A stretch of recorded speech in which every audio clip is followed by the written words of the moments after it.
My name is Simon Eli. I'm the Leadership and Partnership Director at Nuru, Nigeria. Nuru Nigeria's project is strategically designed to build community resilience through targeted agribusiness interventions. Nuru Nigeria with funding. My name is Simon Eli. I'm the Leadership and Partnership Director at Nuru Nigeria. Achievement in the Northeast. Nuru Nigeria's project is strategically designed to build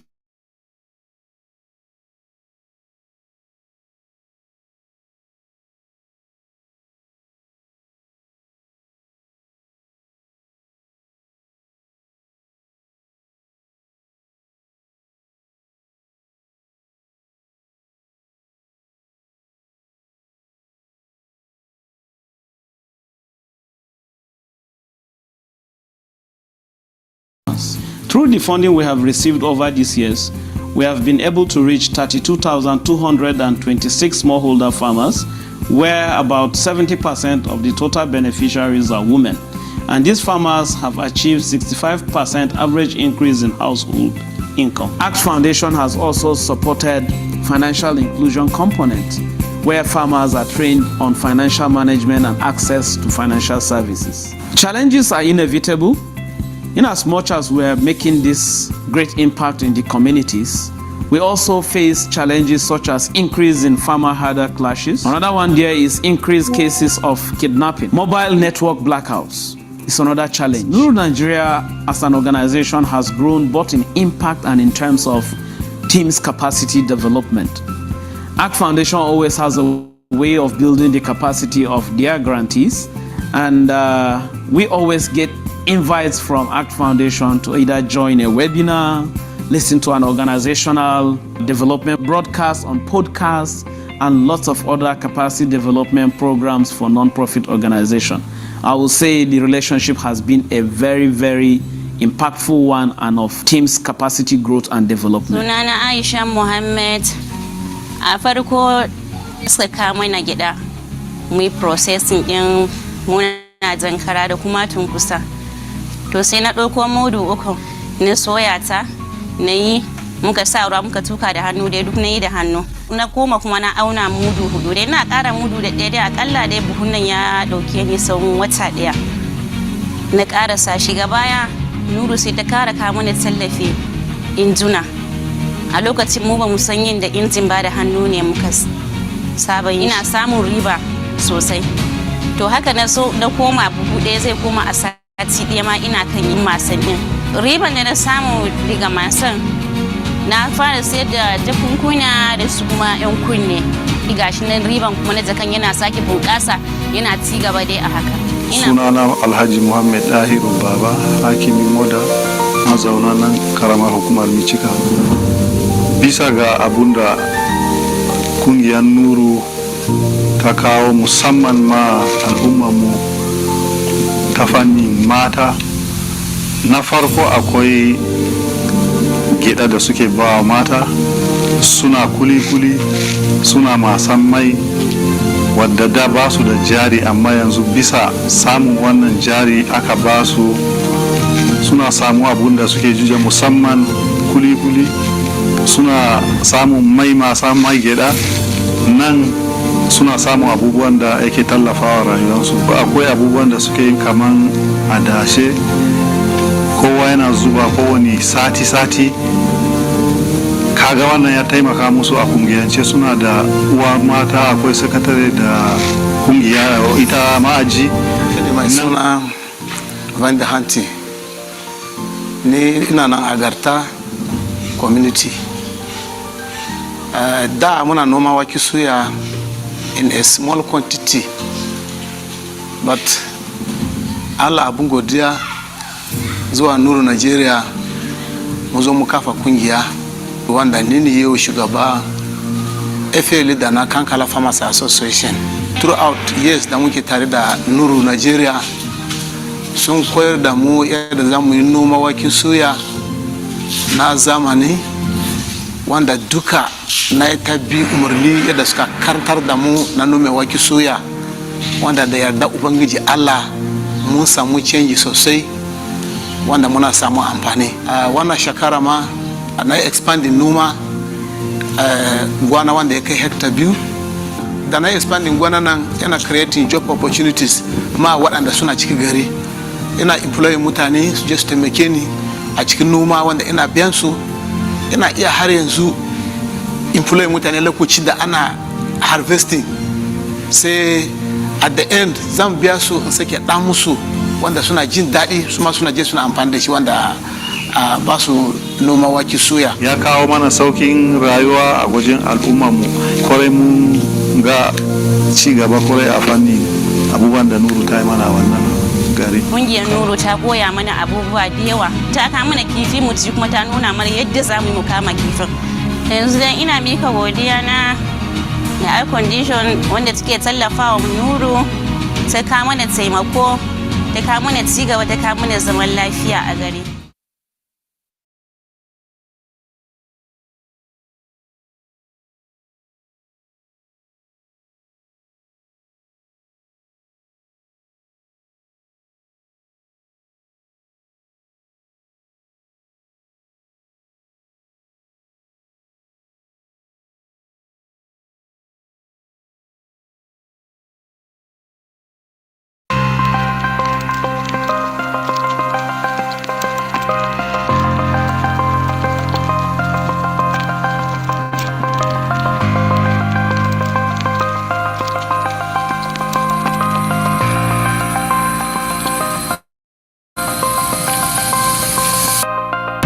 A rigorous and thorough review process, we are excited to present to you our 10 finalists who are leveraging technology and digital tools to drive social change in their communities.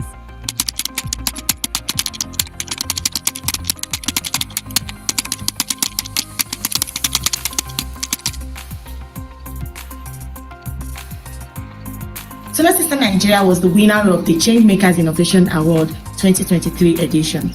Through this award, we're able to recruit, train, and support 50 women in 10 communities across Taraba, Benue, and Nasarawa states.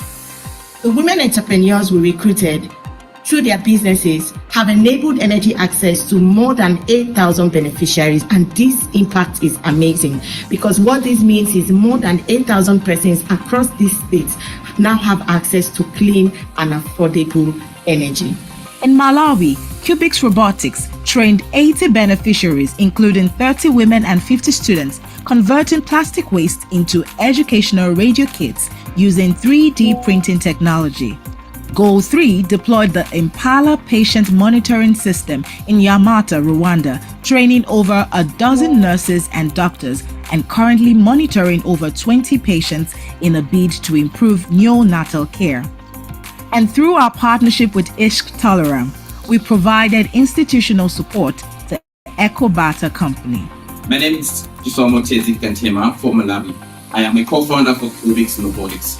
So, Cubics Robotics is the digital manufacturing startup in Malawi. We are developing 3D printers, CNC machines, and razor cutters. With the ACT Foundation, we had an amazing project called 3D Print Your Plastic Waste. In 3D Print Plastic Waste, we are working with the women from Kacheri and the Nuru River, who are our primary waste collectors. So they collect plastic waste bring it into our facility.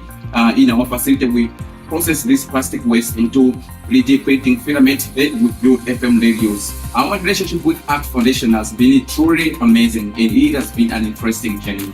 ACT Foundation has supported us with the financial and most importantly with the education. We say thank you, ACT Foundation. Thank you, the ACT Foundation team. Thank you, the team at Veraki. Your support has been truly amazing. Together with the ACT Foundation, we did a project where we implemented our Impala system, a smart monitoring system for neonates and children to help healthcare workers make better decisions on when and how to treat their patients. And together with this implementation, we also did an assessment in the hospital on the situation of the hospital. We trained all of the healthcare workers both on emergency and critical care preparedness, on the Impala system, and we installed and implemented these systems. And we're very grateful for the ACT Foundation for enabling us to execute this project.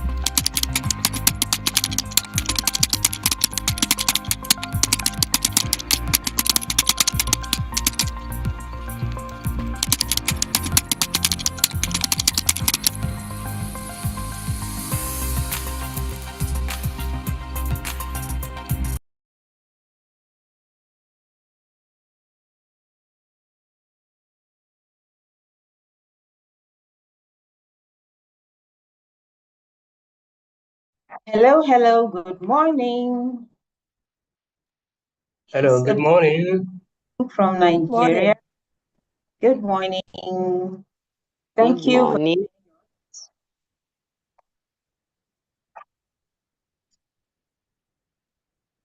Okay, good morning. Please confirm that you can see my screen.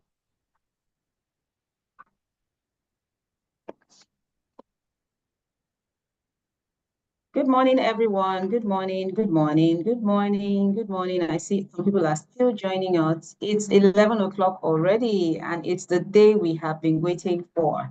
Good morning once again from Nigeria. My name is Abiodun Owo. I'm the programs manager here at Aspire Coronation Trust Foundation. And today is the day we've been talking about for the past, 2, 3 weeks. And what are we doing today? We're going to be talking about mastering money.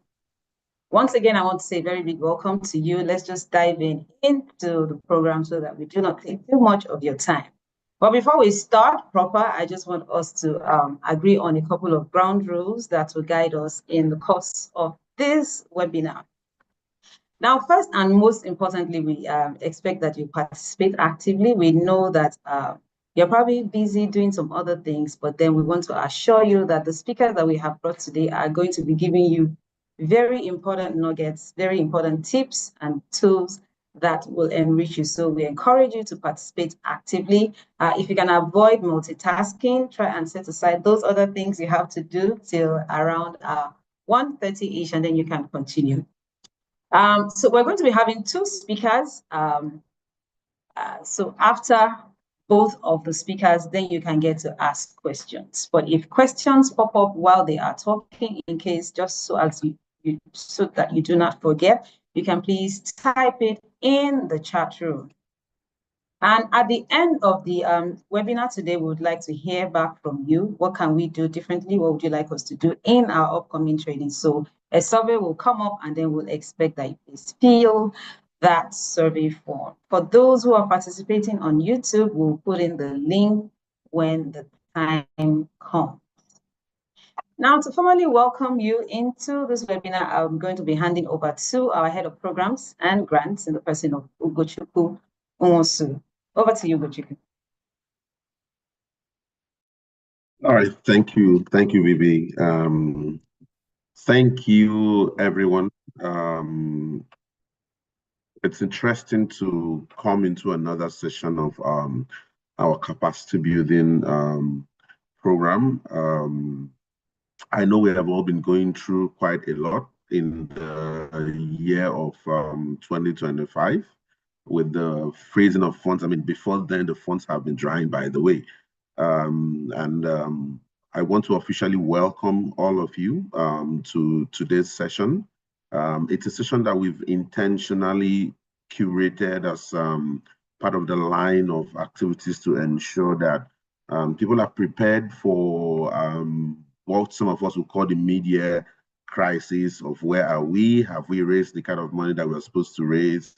The ones we have we managed them properly? What are we going to do next now that we are getting into June and it looks like we haven't achieved? And of course, you know that one of the good things that can happen to any nonprofit is to have very good financial management practices. We have lined up very interesting people who are not just going to give you textbook work, but people who have also stayed where you are today and understand what it means to learn. So I enjoin all of us to enjoy the day, have fun, ask questions, and we hope that by the end of the day, you will be telling Bibi that we've done an amazing job. Thank you very much once again, and welcome to ACT Knowledge Series. Bibi. All right, thank you very much for that, Ugochukwu. I see some people are introducing themselves in the chat room. That is great, because one of the other things we also expect that will happen here today is for you to network with other people. I can see some giants here already. Michael Ajayi, I see you. Please get to meet someone. Please get to meet Michael Ajayi. He's a giant in this field. His organization clocks 25 years this year. Am I right? Congratulations, enactors, on that. All right, before we continue, let's have a quick check-in. So I need you to please go to menti.com. Take your browser, go to menti.com, or you can just scan the QR code you can see on my screen, and it will take you to menti.com. If you're in, please let me know. So if you go to menti.com, the code that you put in is 7666 4078. 7666 4078. 7666 4078. So that's if you had gone to the browser, menti.com. If you have gone to menti.com using the browser rather, but if you scan the QR code, it will take you straight to the questions that you need to answer. Please let me know if you are there already. Okay, so our first question, what country are you joining us from?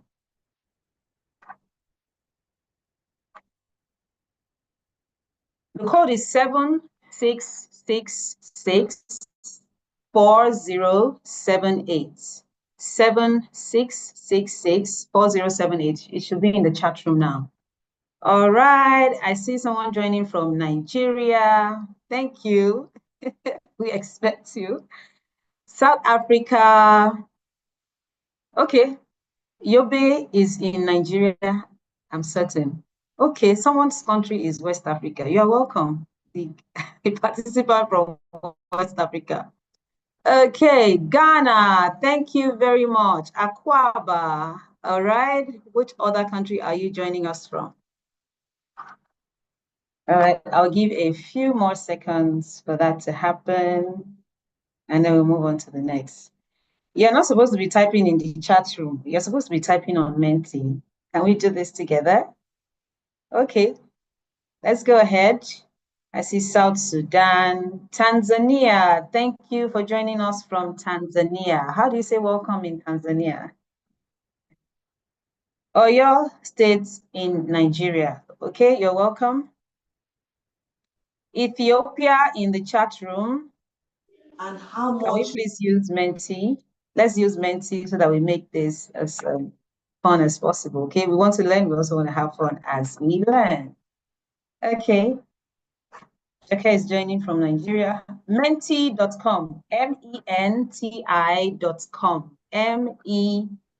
MENTI.com. And when you get in, the code to use is 7666 4078. Okay, I see someone joining from Liberia. You're welcome. Menti.com, use your browser and go to menti.com. You can use Google browser, you can use Chrome browser, whatever browser you use, Edge, anyone you use, go to menti.com, MENTI.com, and use the password, the code 7666 4078. Thank you, Adeboye Adebukola, for helping with that. All right. Okay, I'll just give you a few more seconds before we go on to the next one.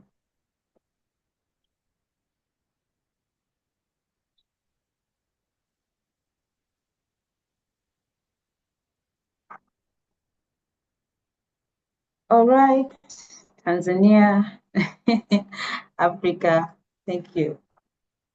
Okay, now let's move on to the next question. Now, we just want to get to know you better. We also would like our speakers to get to know who their audience is, where they're joining from, and maybe one or two things that would also help the speaker to guide how they speak with us this morning. So what sector do you work in? Okay, not for profit. If you want to type in again, maybe hone down to a sector, a particular sector. So I see healthcare, I see education, I see hospice. Okay, I believe that is also like healthcare. Mohammed, I don't want your name. I want to know the sector you work in. Thank you. water education, public health, fisheries, community wellness, humanitarian. Okay, I see governance, I see social sector. Okay, the sector. All right, I see civic engagement, I see youth engagement, I see fisheries and aquaculture. Okay, it's getting more and more. What else do I see? I see immigration, I see financial inclusion, I see health promotion. All right, okay, I think that sort of gives our speakers an overview of where the participants here are joining in from. Thank you for that. All right, next one. What is the first word that comes to mind when you hear financial management? Maybe one or two words. What is that first word that comes to mind when you hear financial management? Sustainability, okay? Budgeting, accountability. Money, yes. Please try not to unmute. Let's make use of menti.com for this part of the meeting. Thank you. Okay, money, yes. Ego, kudi, pepe. I see accounting, stewardship. Somebody says agribusiness. Okay. I guess you meant to fill your sector. It's okay. Integrity, very, very important. Resource mobilization, raising more funds, money growth, profitability. Yes, so that's very important. Control of money, okay? Surviving. Okay, perhaps by the end of this webinar, you will learn to move from survival mode to growth-oriented mode. All right, budget management. I see funds. I see financial literacy, very correct, okay? I see integrity. I see resource mobilization. Okay, I'm loving this. I'm sure our speakers are also, getting committed. All right, let us move on to the very last question for the day. Which of the following do you find most challenging in managing your organization's finances?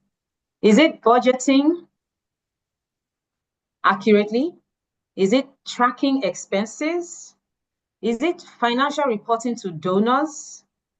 Is it forecasting future costs? Or is it interpreting financial data? Okay.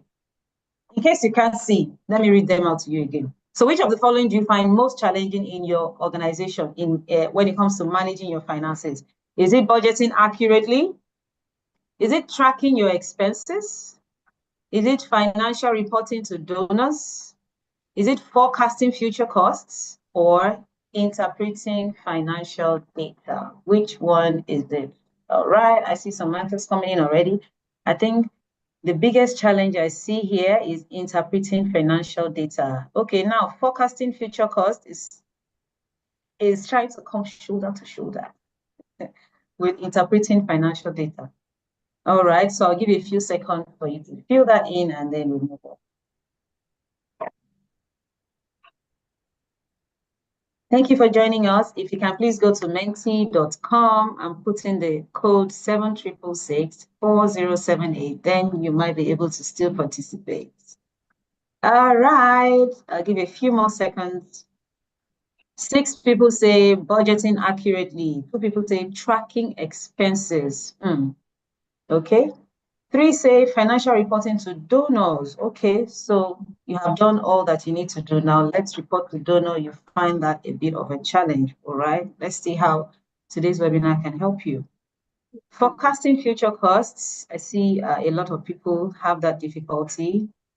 And interpreting financial data seems to be on the highest. So once you have data on your finances, how do you use that to even make decisions? All right, okay. Okay, I guess we need to move on now. Thank you very much for taking our time to fill this.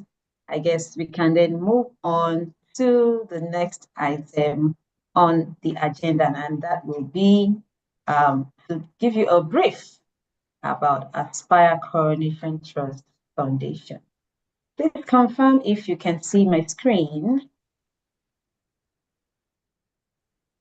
If you can see my screen, just drop your favorite emoji in the chat box. Drop an emoji in the chat box. Let me go through the chat room, just to be sure you can see my screen before I move ahead. Okay, I'm seeing them. I'm seeing thumbs up. I'm seeing smileys. Thank you. Thank you. All right, so we can move on. Now we want to briefly talk about Aspire Coronation Trust Foundation. Who are we? We pride ourselves as an award-winning nonprofit organization that addresses the many challenges and the associated needs that we find across our continent. And how do we do this? We do this through funding support for our partners, capacity strengthening, and strategic project delivery. So that is to say that when we support our partners on project delivery, we are as strategic as possible. So we don't just provide money and then go to bed and sleep. We also support them with the funding. All of this we provide for local and regional nonprofits and social enterprises in order to drive sustainable development. There's someone whose mic is unmuted. Could you please mute your mic? Could you please mute your mic? Please mute the person. Thank you very much. Once you come in, please mute your mic. I can still hear. Let's quickly take a look in the room. Who is that? Anastasia, could you please mute your mic? Albert, Adamu, please mute your mic. All right. For those asking for a French translation, once you go to your tabs, you will see more, and then you will see caption, and then you can select the language that you prefer, okay? All right, so let us.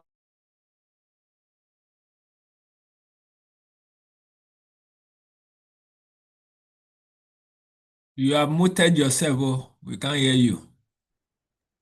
My apologies. Okay, so like I was saying, I said what we do is to provide support to local and regional nonprofits in order to drive sustainable development in Africa. In a nutshell, this shows you an overview of who we are and what we are all about. We have a vision, which is to leverage relationships in order to promote effective social impact solutions across Africa. I never fail to say that if you want to go fast, you go alone, but if you really want to go far, you go with someone. So at Aspire Coronation Trust Foundation, we have that understanding, and that is why we leverage the relationships that we have with our partners, the over 100 of them that we have worked with over our 8 years of existence in order to promote social impact solutions. And yes, we're on a mission to build sustainable societies by engaging, these partners who unleash potential and empower their beneficiaries. You would agree with me that all of the things that we do at the end of the day is to empower our beneficiaries, either to make meaningful decisions concerning their health or even concerning their income generation, concerning the environment, and as personally as leaders. At Aspire Coronation Trust Foundation, we understand the fact that for sustainable development to happen, there are so many problems that we have around us, many of them that are always staring at, in our faces. However, for now, we work on 4 focus areas, which is 1, health, environment, entrepreneurship, and leadership. In the area of health, we hone in our focus on maternal and child health, as well as non-communicable diseases. So by the time we call for applications, if you will be sending in a proposal for a health intervention, for example, it will be great that you hone in on this, and we believe that that is where you're working as well. So maternal and child health and non-communicable diseases are the areas we support in health as of today. That can change tomorrow, that can change in 2-3 years' time. With respect to environment, we support integrated waste management, upcycling, recycling, tree planting, things like that. And then access to safe drinking water and climate action. And at the end of the day, we believe that all of this culminates in protecting our planet. With respect to entrepreneurship, what we support is the acquisition of vocational and digital skills. We understand that digital skills are very, very important for us to go anywhere without relegating vocational skills to the background. So we support vocational and digital skills acquisition, as well as financial literacy and inclusion. And finally, in the area of leadership, we support youth leadership. If you had been in before 11 o'clock, you see some of the things we have done with our partner, the Bridge Leadership Foundation, and a couple of others, as well as thought leadership and national development in Nigeria. And at Foundation, we have 4 core values, which are accountability, partnership. We are impact-driven. Everything that we do, we want them to impact people in terms of the number of beneficiaries that we work with, and even the quality of life that we get at the end of the day. And finally, we do not joke with excellence. So if we bring you on board as our partners, we've got to do our things excellently well. So now I've spoken a bit about the fact that we do grant making at Aspire Coronation Trust Foundation. We open our call for applications sometime later in the year. You can follow us on our social media to know when that happens.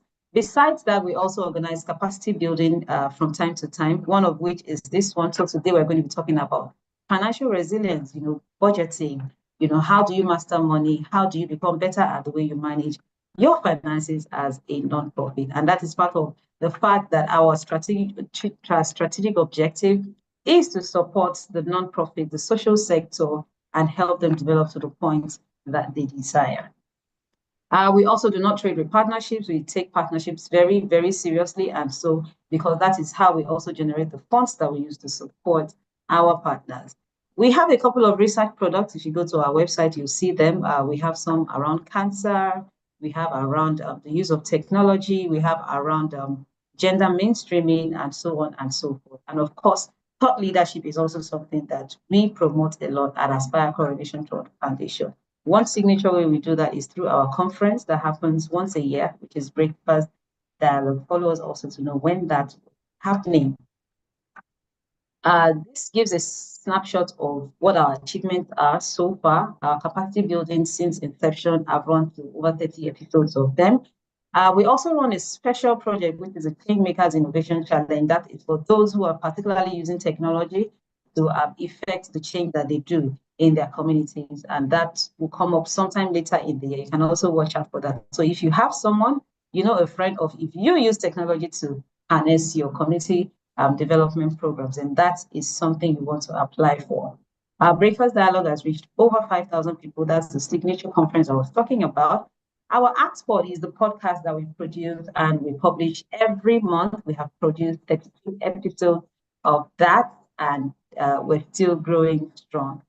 And then, of course, our research products, we have published 6 of them. You can find them on our website. And finally, this is to tell you in numbers how many people we have impacted so far, how many nonprofits we have engaged in our past 8 years, and the African communities that we have been in, over 1,000 of them. We've done a couple of interventions in health, in environment, in entrepreneurship, and of course, in leadership.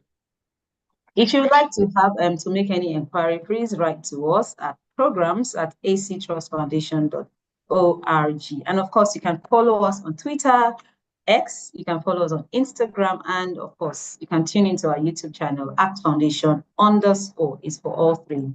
And on Facebook and LinkedIn, we are Aspire Coronation Trust Foundation. Okay, that is enough talk from moi. I would like to step aside in a moment so that we get to listen to why we are here. But before then, we have not just one, but 2 great speakers that we have brought in here today who are going to be impacting us positively, I am very, very sure. So meet our first speaker, who is Dr. Enoch Appiah. He is a Senior Manager of Finance for Global Programs at Mennonite Economic Development Associates, and he runs the Kenya and Senegal offices. Dr. Enoch Appiah has extensive work experience in finance and project management across different sectors. So you talk about academia, talk about development finance, so nonprofits, we got you. And then, of course, he's also a consultant. He's a renowned lecturer. He lectures, of course, in accounting and finance, and he has worked in various organizations, international, USAID, FHI 360, and other international NGOs. Dr. Apia is not just coming here to, to just say from theory. He has a PhD in business administration and management. So I'm very certain that you understand now that you are in good hands, and he'll be taking on shortly. Our next speaker is no other than Mr. Mark Onoja. Mr. Mark Onoja is the Chief Executive Officer of the Startup Place, and he's a seasoned business development strategist. He's also a startup advisor. So if you run a startup here, you can, get to meet him at the end of today's webinar. And he's also an enterprise growth consultant. So if you're a small, medium enterprise and you really want to grow, he's the consultant to go to. He has over a decade of hands-on experience in driving innovation, digital transformation, and of course, sustainable business growth across Africa. And his core expertise lies in business model development, organizational structuring, investment readiness. So a nonprofit, you want to go into impact investing, you want to be ready for that investor, then Mark Onoja is your guy. And of course, he knows very well about strategic implementation. So both of them will be taking us shortly. And I'll be handing over now to Dr. Enoch Apia, who will be, giving us some ground information about, understanding financial principles. What does financial resilience even mean? And then he'll be taking us on some of the systems and controls that we need. And he will then be followed by Mr. Mark Onoja, who will take us on budgeting smartly. How do you budget smartly? How do you do your financial planning? And then how do you plan for shocks? The kind of shock that COVID brought back then. How do you plan for emergencies? So please, we urge you to stay tuned. All right, right about now, I'm going to be handing over to Dr. Enoch Apia. You're welcome, sir. Please drop your emojis in the room, in the chat room. Do you want to drop your hand claps? You want to drop in some flowers? Over to you, Dr. Apia. Yeah, thanks so much. I hope I'm heard clearly and my sound is good for the program. I hear you. And good morning, good afternoon, wherever anyone is, joining from. It's fantastic meeting all of you, mostly, I believe, for the first time, and believing that we are going to have this session as more practical as it is. I believe there is no such an important time than this, looking at the landscape that we find ourselves in, especially for non-profit organizations.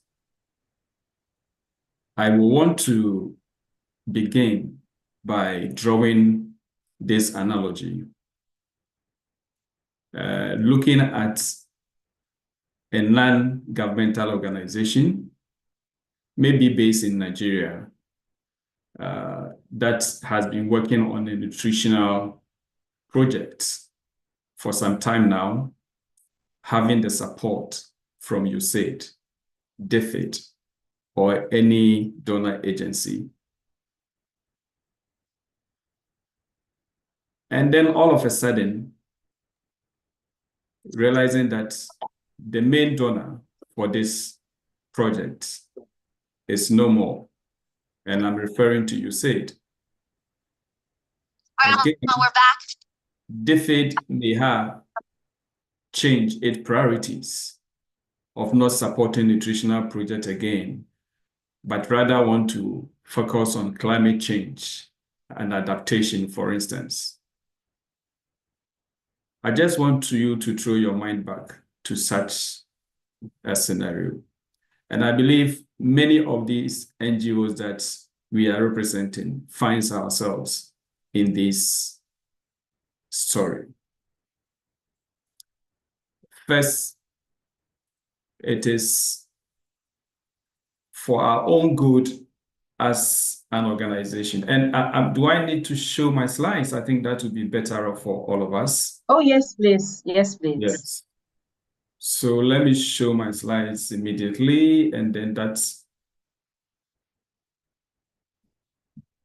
okay. What I see yesterday is somehow that you can see our Let me know if you see my slides now. Yes. Yeah. Oh, yes. So basically, from the background I just gave, and based on the topic that we are dealing with, which is building resilient organizations through financial savvy, our focus is going to be on financial resilience and basically looking at financial principles, systems, and controls. I wish I hold the key to hand over to participants to open financial doors at the end of this training. But I believe this training, to a larger extent, is going to help us identify our own key for this. So we're going to understand what we mean by financial savvy, financial resilience, and all the issues that we have to deal with. Basically, as I have said, if you look at the funding landscape and its volatility, it calls for every organization, whether profit or non-profit, to be resilient, because our life wire is finance. I wonder if there is any organization that survives if there is no funding. So the volatility in our system makes it so important for us to position ourselves to be more resilient as an organization. I've also made mention of the donor shift in priorities, and I've cited an example on this, which is so clear in our industry. Most important is also the thin margin that many of non-profit organizations also operate on. I call it from hand to mouth. Basically, donors provide funds for activities and do not provide any extra fund for investment in these non-profit organizations. So mostly you find that non-profit organizations are out of the system immediately. There's no funding supporting any activity. It's difficult to identify a non-profit organization that is able to survive even 3 months after the end of a project if there is no new project coming up. So we are looking at this to define resilience as the ability to adapt, survive, and grow amid these uncertainties. As defined, organizations' capacity to maintain financial health and adapt to external shocks while delivering on its mission becomes the watchword today. I believe each of us has our own mission and visions. Some is to support the vulnerable, child, women, communities, and all that. So, but then to have that capacity to maintain that mission calls for resilience. And there are key elements when we talk of financial resilience, this key element that we need to be looking at. So if I want to assess an organization to say that this organization is resilient financially, these are the key elements that I want to see from this organization. And as we go through, I want you also to look within your own organization and make sure that whether you have this element currently operational in your system. The first is diversified income. Every resilient organization do not focus on monofunding. What I mean is that you are not only supported by just one source of funding. Unfortunately, within the NGO landscape, most of us, we depend on just one donor. And I know within Africa, most organizations were dependent on USAID. Many, about 80 to 90% of organizations were dependent on USAID. And with what has happened to USAID, I have seen a lot of NGOs closing their doors. And the question I ask myself, what happened to the mission of these organizations? And it is true, without funding, without finance, your mission becomes nothing in the scope of events. So diversify income. If there is any resilient organization, then diversification becomes very critical. And when I talk of diversification, I'm not only looking into donor funding. It is time that we begin to look at other sources of income. And this is where we also need to task and begin to talk to the board management, because for an NGO, it is the key responsibility of the board members to make sure they raise funds for these organizations. It is not only through proposal writing, targeting only one donor.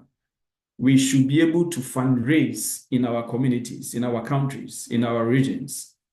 We should be able to invest in other assets to bring us returns to support the work of the organizations. So when I'm talking about diversification, these are the things that I'm looking at.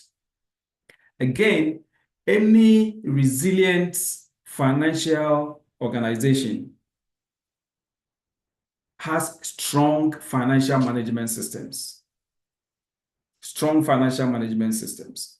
And when I'm talking about financial management systems, basically, I'm looking at three key pillars under financial management systems. The first pillar is raising of funds. The second pillar has to do with spending. And the third has to do with reporting. So basically, three things. And I want every organization also to pay particular attention to this. When we talk about financial management, it is not only just about managing funds.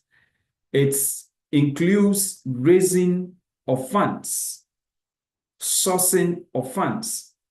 Then you come into the spending, and then you come to reporting. So our financial management system should not be limited only to spending. So in most organizations, when you go to meet any financial manager, the financial manager is about budgeting, it's about spending, and it's about reporting. They normally take out that aspect of how do we source for funding from the role of financial management. So for a good, resilient organization, these three key things should find their ways in their financial management systems. The other element that we look at is reserve policies. Reserve policies. I know this is another gray area that non-profit organizations also find difficult to survive. Reserve policies. As earlier on said, we live from hand to mouth. And many donors do not allow any percentage at all to be used as a reserve in non-governmental organizations. But how then do we run these organizations? Because we should be able to develop our system in such a way that at least if there is no funding for the next 3 to 6 months, the organization should survive based on reserves that they have. What needs to be done is for us to begin to develop policies that will bring intentionality in developing reserve policies. So you find our SOPs, financial manuals, you don't find anything on reserve. In most cases, we get funding and then we spend 100%, we report on it 100%. So it is hard time for us to begin to look into these aspects of reserve policies for our organizations. And then we also have scenario planning. You know, it's a powerful tool for scenario planning to look at alternatives. In most cases, we get funding. And then how we deliver our project, we should have various scenarios so that we can choose from the most economic way of delivering the project. And through the scenario planning, we are able to reserve funds into our assets. So in most cases, once we are able to implement scenario planning well, we can achieve the target set for the project, achieve all goals set for the project, and be able to reserve some funds. Other basic example I can cite is, sometimes it is not just paying salary. Sometimes you need to present your personnel resource as consultancy and charge to the donor. In that case, you are able to even reserve some of the consultancy fees paid. So this is what I mean by scenario planning. Is it better we go in for salary? Because when you say salary to your donor, No donor will allow you to shortcut a staff, pay short of the salary you have budgeted for to the donor. But for consultancy, that is a different thing. So this is what I mean by scenario planning. And then investment readiness. By investment readiness relating to resilience, it is positioning our organizations in such a way that we are attractive to donors. And you realize that the donor landscape now is tighter and tighter, especially with the exit of USAID. Competition is very strong. We are in an era where international non-governmental organizations are registering locally in our countries, and they are competing with local CBOs, local NGOs. And you as a local NGO, this is it.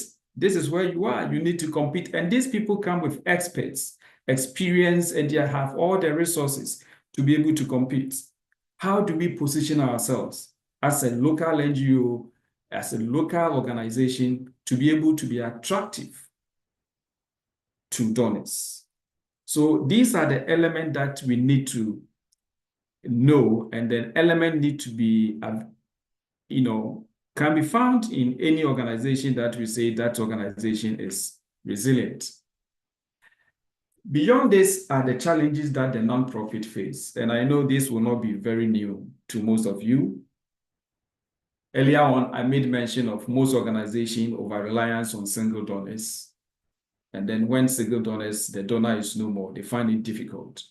And you realize that the most serious issue here is each donor has its own regulations, policies, rules, guidelines. For instance, USAID has its rules and regulations, which is totally different from Global Affairs Canada, different from DFID, different from EU. So over-reliance on USAID, you develop your systems, your policies in alignment with the state rules and regulations. So shifting from one donor to another donor becomes very difficult. And donors are in that habit of looking at, have you previously managed our funding before? So with that element of over-reliance on single donors, we need to break them if we want to be financially resilient as an organization. Another problem that NGOs that we face is the lack of unrestricted funding. Yes, lack of unrestricted funding. From my personal experience, I know these international NGOs, especially relating to USAID or whatever, they have their NICRA rate, which is unrestricted. They have overhead rate, which is unrestricted. But most local organizations find it difficult to get this NICRA rate and overhead rate from donors. So mostly funding coming to most organizations are all restricted. And if it's restricted, it becomes difficult for you to even have a reserve, to save a reserve out of it. So that is one key thing facing nonprofit organizations. And then we also have weak financial systems and control. This is one aspect which also brings that element of positioning yourselves as a critical point. Most NGOs do not have very good financial systems.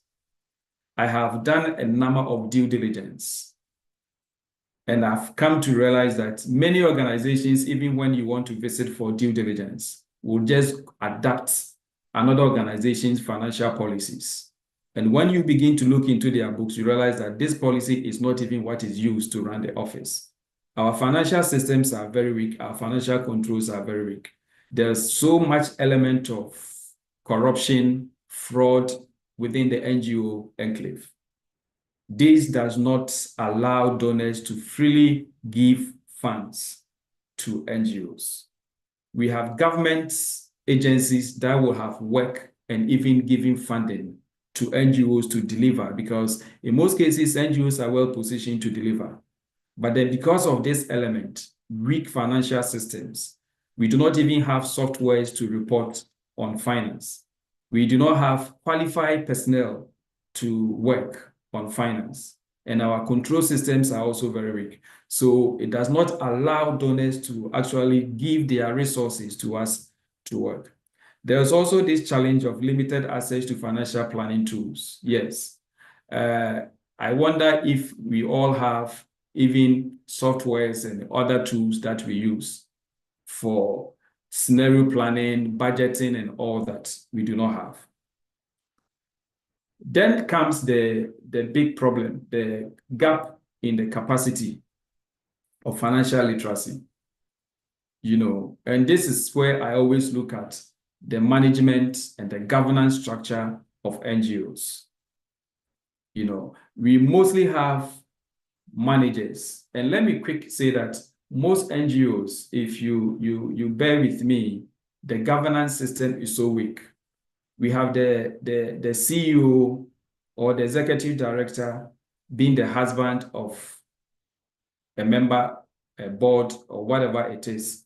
We have male person being the daughter of whatever it is. So we have very poor governance structure, and again, these are people who do not have that financial acumen managing the finances of the NGO. So we have NGOs whose finance leads are not even finance qualified people.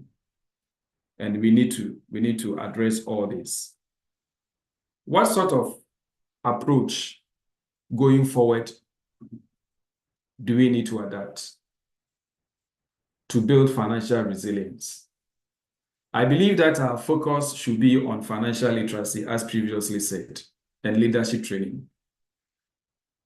We need to begin to let our board, many organizational boards, to understand their roles and responsibilities at board.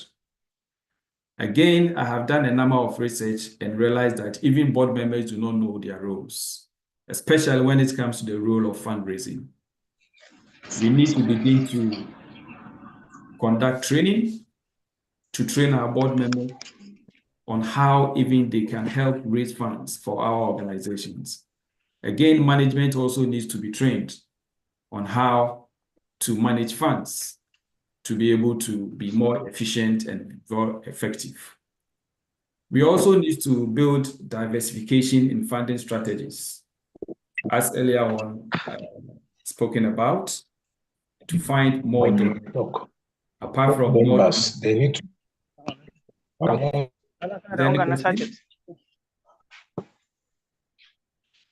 Apologies for that. We've muted the person. Okay, thank you. So for diversified funding, as earlier on said, begin to look into other ways of raising funds. And I have said that in our communities, once we well position ourselves, we are able to be attracting wealthy members of our communities to support most of the work that we do. And one strategy I want to let people know here is that sometimes you may get funding for a particular activity, and then immediately you see NGOs going to rest. Once they get funding, that's the end of the world. They forgot that come 5 years, that project will end, and they begin to search for another project. It should be in that strategic mode of once you win a donor fund, you don't go to rest. Let that new business that you have generate other resources. And this is what I mean. If I have funding from Danida to support maybe rural women in agribusiness, I should be able to use that funding to raise another support funding from Norwegian funding, NORAD, for instance, or Global Affairs Canada. And this is how I developed the proposal. Yes, I have this funding to support rural women in this part of the community, and realize that the funding is not sufficient to support this other part of the community.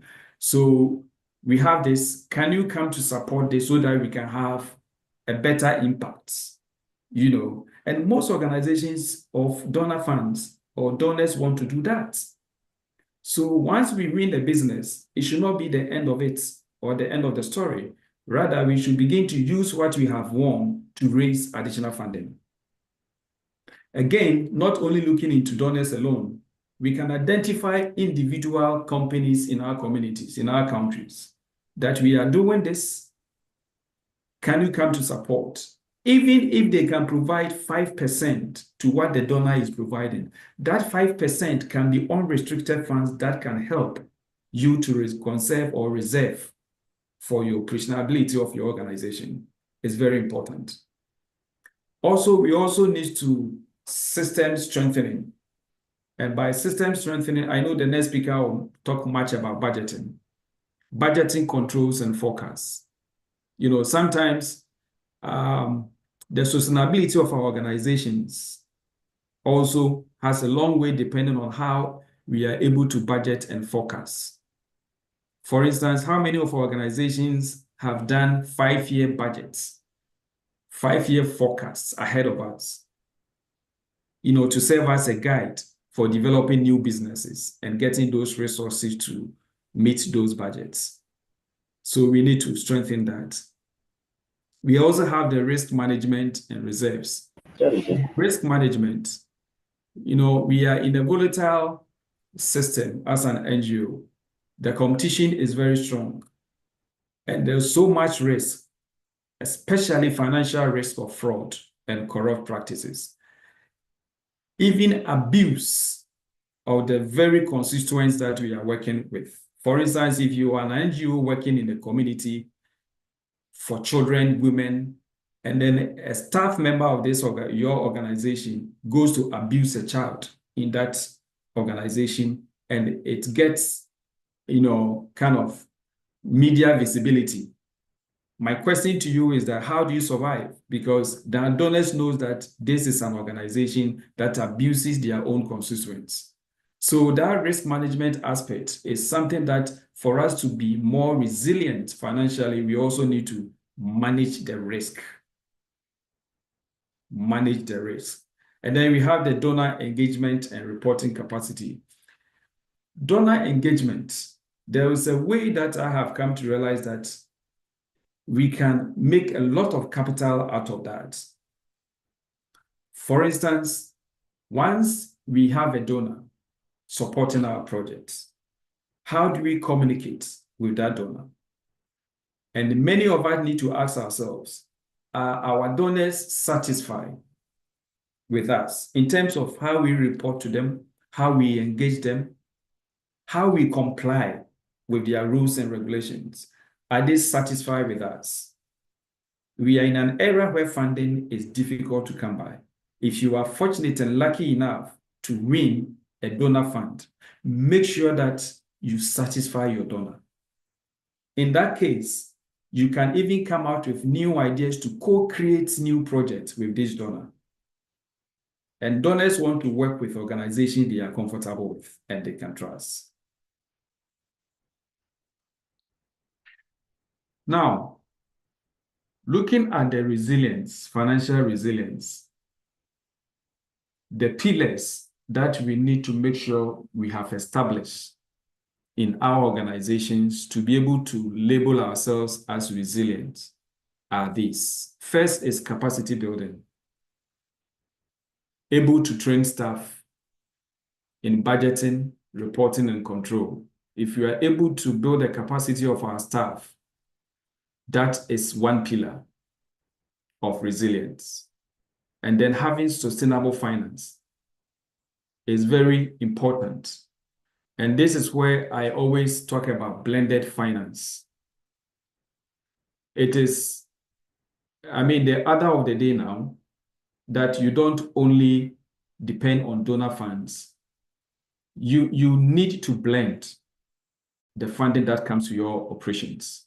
And I have explained earlier on how this can be done, that you are not only pursuing grants, but you can use grants, you know, to attract other source of funding, you know.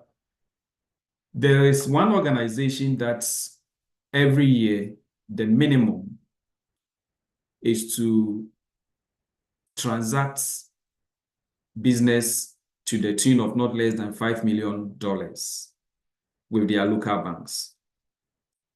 And they have been doing this for the past 10 years.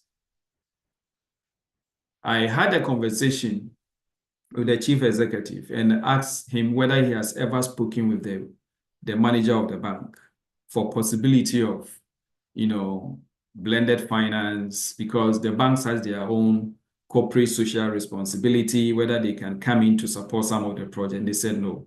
And I asked him to try. At least the money was not so much huge, but the bank made a step. So we always need to do some of these things to make sure that sustainably we are resilient so far as finance is concerned. We also need to implement, accounting systems and other softwares. The use of Excel, Word, basic tools for our reporting doesn't make us resilient. We have QuickBooks, we have free versions, we have NetSuite, we have other softwares that can be used as an organization to prove to donors that we are more responsible. I've discussed the scenario planning for able to mitigate against shocks and then resource fluctuations and all that. To bring my piece to an end, I just want us to look at the possible results and impacts of becoming a resilient organization financially. So I have organization A. If organization A becomes resilient, then it means that they are able to build 6-month cash reserve, maybe within 2 years. Then organization A can say that financially we are resilient. Organization B may want to increase unrestricted revenue by 40% to become financially resilient. Organization C may want to pass all major donor audits and statutory audits, or with less findings in their audits, to position themselves to be a resilient organization. As we talk about resilience, we've spoken about diversifying your income to be more sustainable. We also spoke about building strong financial management systems. We've also dealt with developing reserve policies and being more intentional in building reserves for your organizations. And at both enterprise level, program level, and then operational level, you should be able to work in such a way that you can get excess assets to build your reserves. We also spoke about scenario planning, which involves analyzing possible future events, by considering alternative or plausible scenarios and preparing flexible strategies in response to be able to mitigate against any eventuality. Finally, we also discuss about positioning yourself, that is investment readiness, to be able to be attractive to donors. In so many ways, by building your systems, audits, building capacity for your staff, and being more responsive to donors and making sure that your donors are satisfied. This will help our organization to be financially resilient in the face of the unpredictability in the donor landscape for NGOs. I know most of these discussions will also be applicable to organizations that are here that are not non-governmental organizations, like government agencies, social development agencies, even profit-making organizations always need to diversify and be more resilient when it comes to funding. Colleagues, I believe this is helpful. And I believe for us to be more resilient is for us to be more intentional, to position our organizations for it to be more sustainable and to be able to meet our mission and goals that we have set, the support that we have for our communities. They depend on us and they count on us. We need to grow. We need to be strong. We need to be more resilient and support the social work. Thank you. Wow, thank you so much, Dr. Apia. Can I see your hand clap in the chat room? Was that wonderful or what? You need to see my notes. I had my notes while he was talking, and a lot were just jumping at me. And I think most importantly is about diversification of our funds. It's high time we start, looking in different, in multiple streams to get the kind of funding that will actually sustain our organization. Dr. Apia had spoken about financial literacy, leadership training. I saw someone drop in the chat room that I think she said their board said they are not called to raise funds. I think that's a discussion you need to have with your board, because really funding support should be something the board should be able to help you with. Yeah, he talked about system strengthening, risk management, and reserves. We have a couple of questions already, but please, I want to charge you to please hold on. We have our next speaker who will be coming up very soon, and he will be talking about budgeting. And then all of us will get to ask our questions at the end of that. So quickly, let's take a poll. Dr. Apia has spoken about a lot of things, and some of the things that he has found, even from his due diligence, from research. Okay, I see some people are feeling this already. We would like to know, which of these challenges does your organization face? You can feel more than one. Okay. What this would also do for us is to help to curate something that would also be relevant for you in our next training, because our next training is going to be talking about fundraising as well. So beyond writing proposals, how else can you raise funds? We can never exhaust this issue of fundraising for nonprofits. So come July, we're going to be having that session. But of course, before we do that, let us see what challenge is the organization facing at the moment. Okay, I'm looking at it. See, we're feeling it. We'll just give it a few seconds before we move on to our next speaker. All right, it's coming up. Is it over reliance on single donors? Is it a lack of unrestricted funding? Is it weak financial systems and controls? Is it limited access to financial planning tools? Or is it capacity gap in financial literacy? Which one of these problems can you associate the organization? One, two, or all of them, it's okay. We appreciate the sincerity. This will also help us know how we can help the social sector. All right, so I give a few more seconds. Look, I see the numbers are coming up. Please fill the poll. Thank you. Thank you. Thank you. We'll be moving on to the next speaker in a bit, so please do not leave. He's coming to talk about smart budgeting. Yeah, so when you send in that proposal, how are you supposed to budget in a smart way? Okay, 5, 4, 3, 2, 1. Okay, I guess we have all filled it. If you can see my screen, Dr. Apia, can you see the responses? Mr. Mark too. Yeah, I can see that. So, 55% say over Yeah, I can reliance see on that. single donors. Yeah, over reliance on single donors. That's one problem we need to tackle. Lack of unrestricted funding. I guess from the Q&A session, Dr. Apia and Mr. Mark will be telling us about how we can get this unrestricted funding. How possible is it? Okay, a few people say weak financial systems and controls.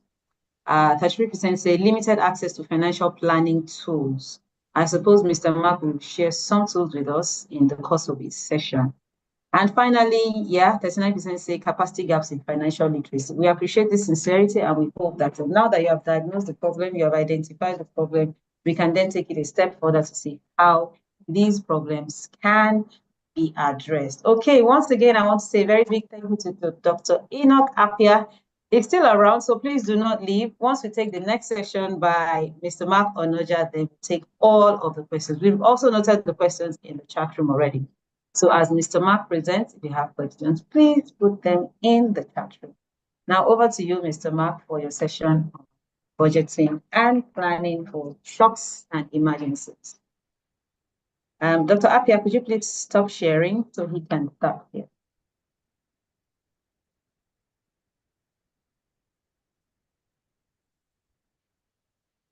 All right. Good afternoon, everyone.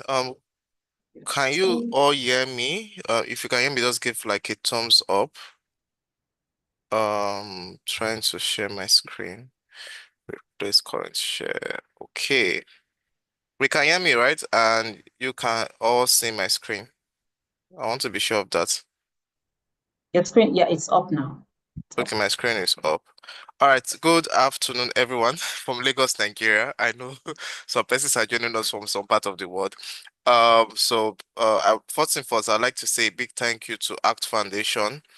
Thanks for the invite to come share out of my knowledge and experience with some amazing persons and business owners here, and of course NGOs and founders here. So I have two stuff to talk about basically. So the first one we're going to talk about today is smart budgeting and financial planning. Then after that, we're also going to talk about how to plan for shocks, shocks or uncertainties that happens within organizations, especially the financial part. So if you have any questions from my section, you could just take note of them. After the section, we're going to do a Q&A where I will, of course, provide answers to you. And if time also permits that we're not able to answer all of those questions, then we can look post this class. Of course, the slide will be dropped. So I know a lot of you have been asking questions for the slide. So I've already sent the slide ahead. So there will be the slide. My contact is also there too. So if you still want us to talk beyond this, it's also fine. So let's start. My name is Mark Onoja. I've worked with over 1,000 entrepreneurs within 10 years. I am the co-founder of the Startup Place. We're a management consulting firm. We provide business advisory services. We do incubation, and we work basically with startup and small businesses, and we're in Lagos, Nigeria. So what are we going to learn today for the smart budgeting part is number one, what is a smart budget, right? What it really means. We're going to learn why financial planning is a strategic weapon for you as a organization owner. So I could start looking at you as a business owner, because if you are running an NGO, you're actually doing a business. The core part of a business is actually providing value and getting value in return. So I could just use the word called a business owner. And of course, steps to building a mission aligned and flexible budget. There are, of course, forecasting and cash flow tools that you can use today to start budgeting. So,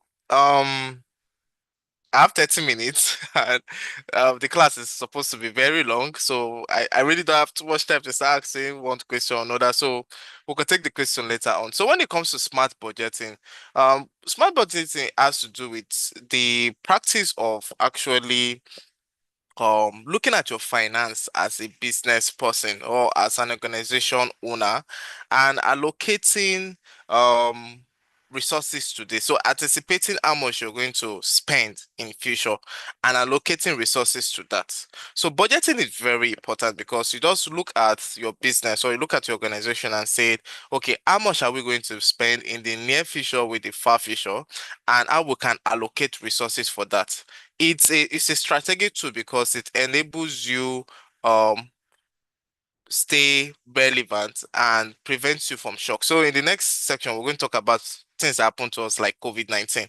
Now, when it comes to financial planning has to do with forecasting future financial condition and developing strategies to achieve long-term financial goals. So budgeting has to do with you're anticipating how much you're going to spend and you're allocating resources for that. Financial planning, anytime you hear the word called plan, it also has to do with you're deciding what is your course of action. So for this, my money that I have, what is my course of action that I'm going to take? Now, some of the key ideas you need to understand is that anything that is smart means it is flexible and it is scenario based. So when I say smart budgeting means that we're creating budgets based on the scenario we find ourselves. Because of the world we find ourselves right now is a very dynamic world. COVID-19 past 2020, it has taught us that things changes over time. Now, I've worked with a lot of NGOs, and I discovered that a lot of NGOs I know that a lot of the donors and a lot of money that comes from them comes from US aid. And you guys know this year when Trump entered, US aid was partially shut down. So if you're not someone that is proactive and learn how to create budgets, you're going to be in trouble. If US aid is like your normal or your major donor. So SMART talks about you being flexible and it's scenario based. And of course, it includes a lot of what is scenario. So we're going to look at this. So what if this happened? What is this happen? And what that happened? So you need to do all of those. And it's not a one-time thing. It's an ongoing stuff. So you budget on an ongoing basis, right? We'll look at that later. So why budget is important? Number one, um, budgets is important because it ensures efficiency use of limited funds.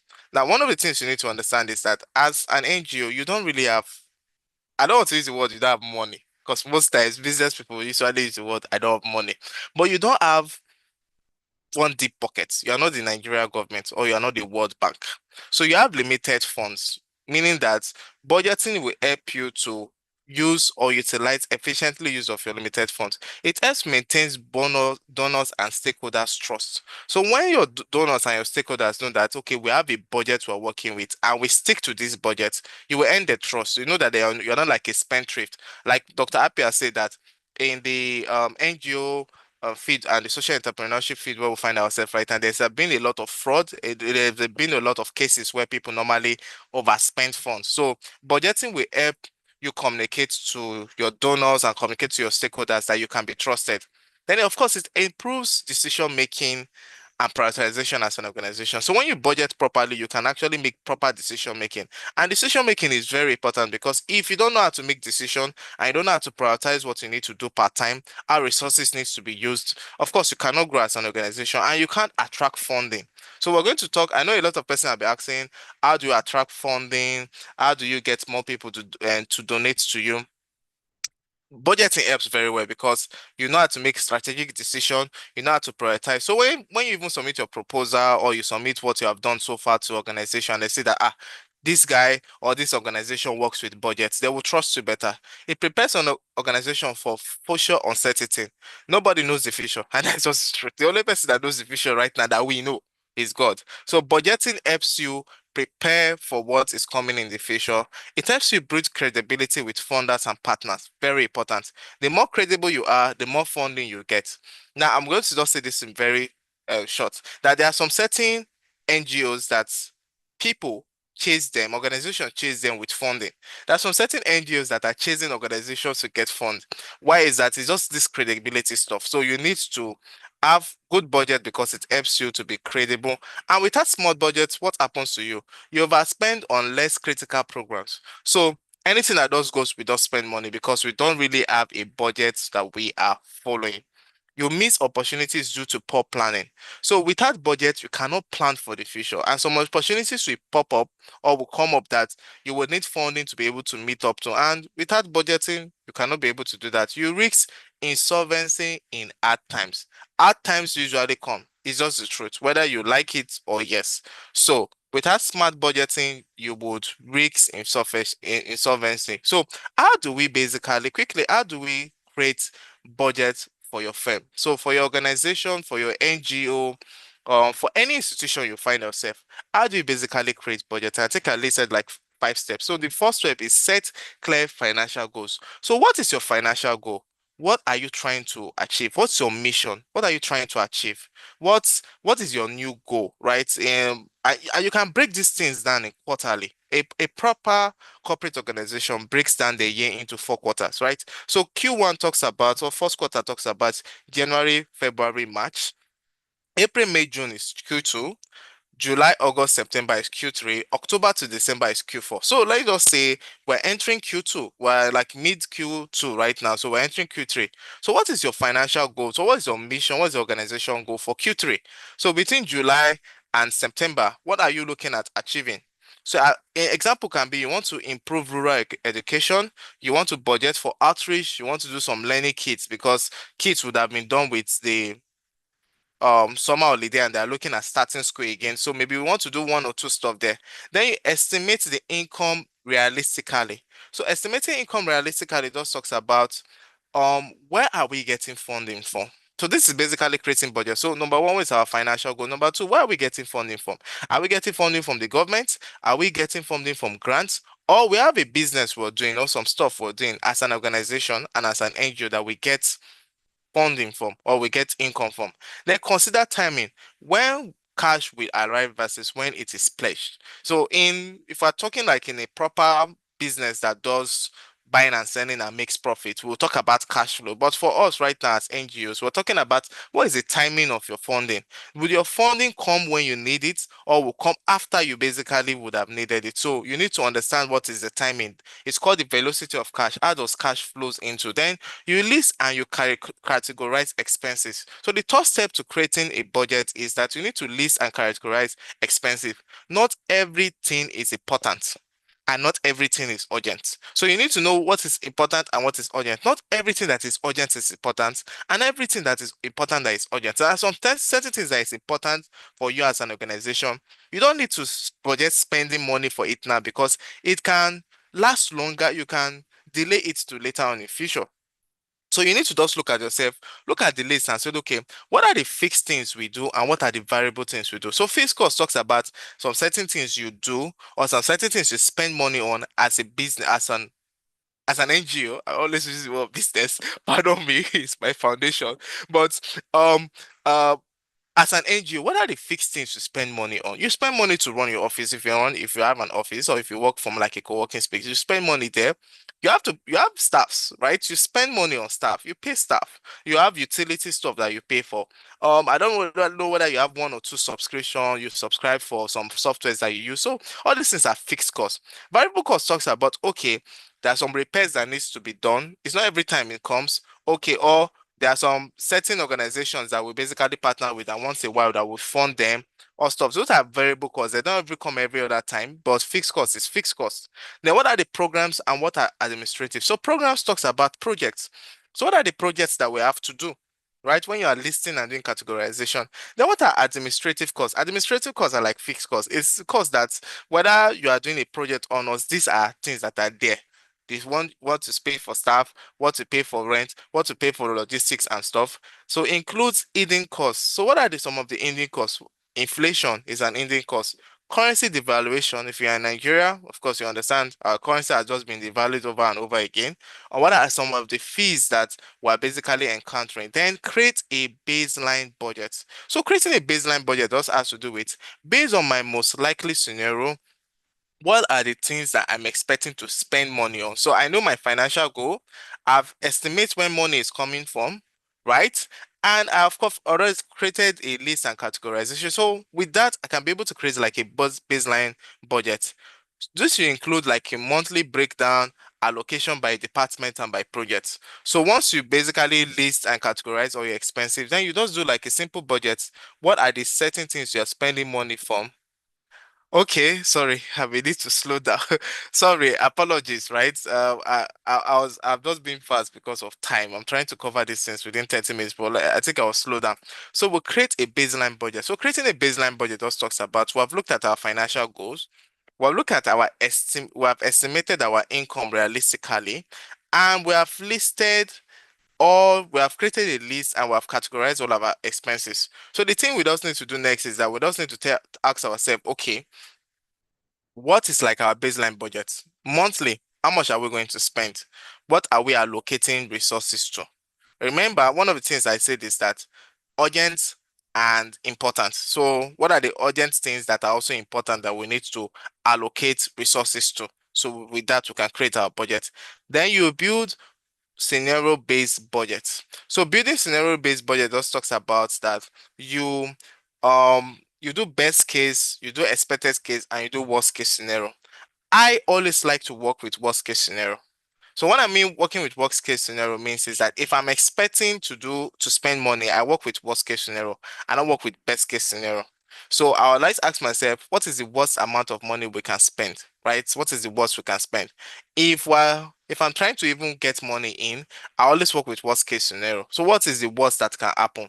Our donor doesn't work. So what do we get money from, right? The government doesn't respond to us as it should be, as they should. Then we include trigger point for adjusted budgets mid-year.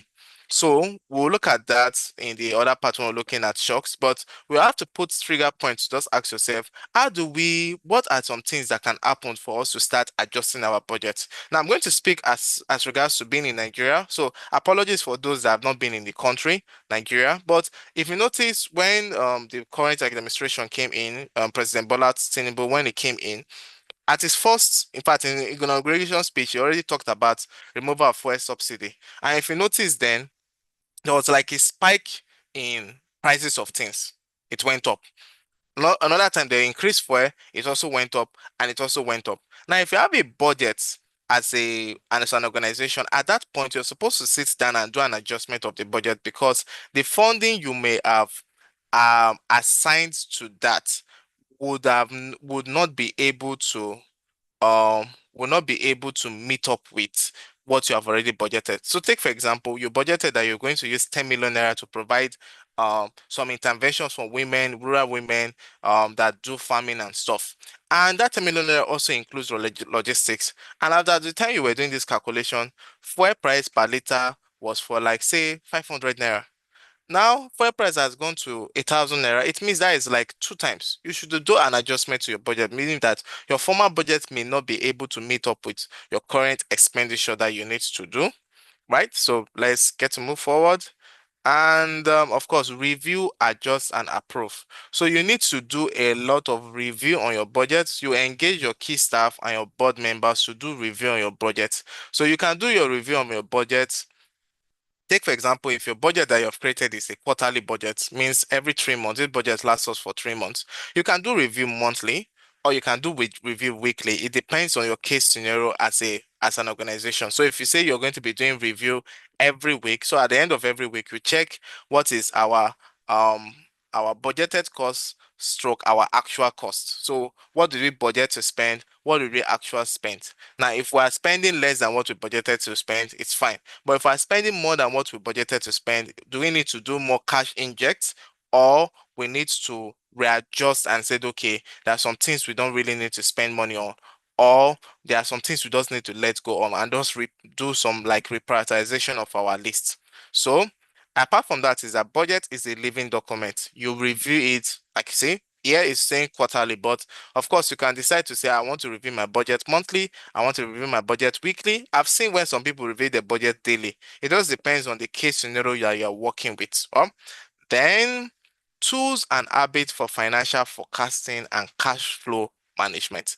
So there are some certain tools that can help you to create budgets, and that can help you to plan your finances, and there are some certain habits that you need. So let's consider the tools. So you can use Excel and Google Sheets templates. So you can go online, of course, you can search for Excel and Google Sheet templates to help you create a very simple budget. So what I will basically do is that post the class, I'm going to share with Art Foundation. I'll just share a simple template to just enable us to create a budget. Just something very simple that you can use, going to be on Excel. I would do that between now and weekend. I'll just create something and share. Now, if you have funding, right? If you have very good funding and you can budget something to use for your organization, of course, you can use some software. Zoho is very good. Wave is very good too. We use Zoho in our organization. It's cheap, it's very affordable, right? It's cheap and very affordable. It's cheaper than QuickBooks, right? And of course, you can do cash flow projection templates. So they have cash flow for projection templates that you can make use online. So when it comes to the habits, number one, hold monthly finance reviews meeting. So your monthly meeting should not only just talk about what programs we have, what's the program status update. We should also talk about what is our finance in our monthly meetings or your weekly meetings, right? I want to say stand-up meeting, right? Because stand-up meeting with the operational team, but when I'm talking about management level and with the board level, you need to talk more as regards to your finance. What are we spending money on? What's happening with our budget? Are we on course? Are we deviated from our budget? These are things you need to, these are habits that you need to align to. Then you assign a financial focal point in your team. So a financial focal point in your team just talks about somebody within your team that can be responsible for finance. So if you don't have like an in-house accountant or an in-house finance person, then you can assign someone within your team that can be trusted, that has that is shrewd, and the person can actually manage stuff to actually be like a focal point for your finance. Then you use rolling forecasting, so you can update every 3 months. So I normally suggest to businesses and organizations to do budgeting 3 months quarterly, or do per project. So it depends on what works for you. I suggest quarterly because within every quarter you can do monthly review, and at the end of the quarter you can plan for the next quarter. Then you maintain a 90-day outlook.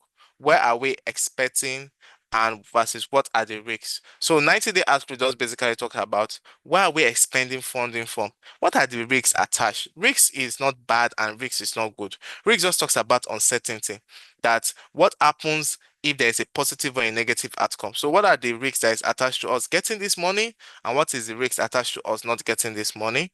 So what are the case? So we have a case study, we have a short case study, but I think we need to skip from this. We may just consider the case study maybe during our Please go ahead. Please go ahead. I can consider this case study, right? So let's just take it. So ABC, yeah, ABC Health Foundation there's no ABC Health Foundation, so this is like a case study. So ABC Health Foundation in Lagos, Nigeria discovered that they have not been able to meet up with inflation, with project expenses, and with office operations.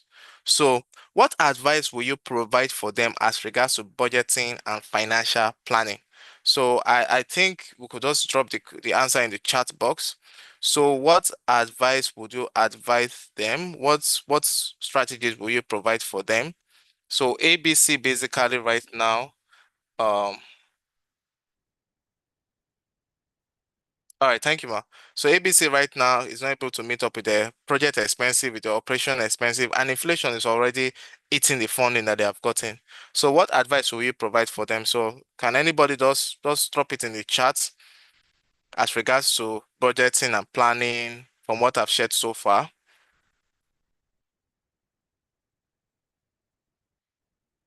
Okay.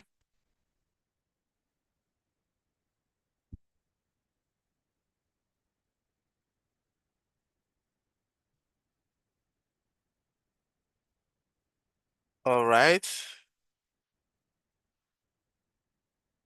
So the question is on the slide.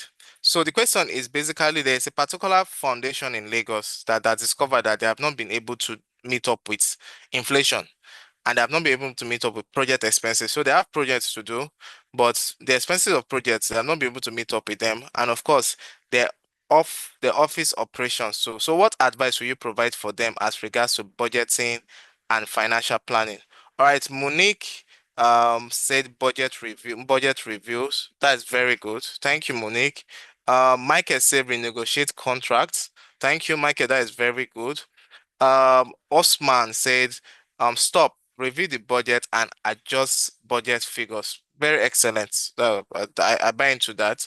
Ifeoluwa said, review office operational expenses and find area to save costs. Very good. Saving costs. ABC needs to sit down and relook at their budget. Seek approval from donor before doing that. Very good. One Life Initiative Adeyemi said the organization should have quarterly reviews of the organization. I think it means budget. Yeah. They should focus on urgency than important. Focus on urgency than important. Okay, that's fine. They have to go. Oye Oderemi said they have to go back to the drawing board and adjust figures with present realities. All right. Ismail said review budgets. Oye said, okay, yeah, the realities. Review office of operations and adjust. That is from James. Lola said review budget estimates, review budgets realistically, cut down on post projects while seeking better funding. That's very good.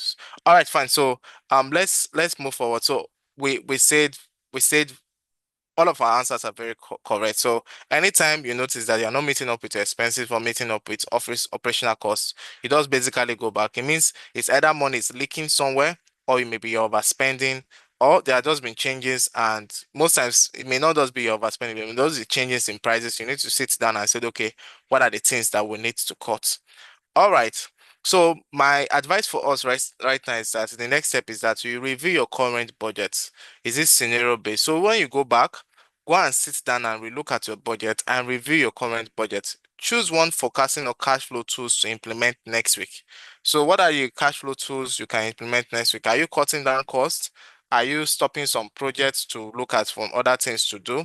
Then you book a team section to start embedding smart budgeting practices. So you look at your management team and ask yourself, okay, how do we book a section where we can sit down and start implementing smart budgeting practice? So let's look at planning for financial shocks and emergency. So when you create budget and financial planning, so one of the things you need to do is that you also need to plan for financial shocks and emergencies, because the world we find ourselves is not perfect. Emergencies will come up whether you like it or yes. Emergencies will basically come up. We within the NGO world, we got shocked this year when, of course, USAID, there was like a freeze in a lot of the funding there.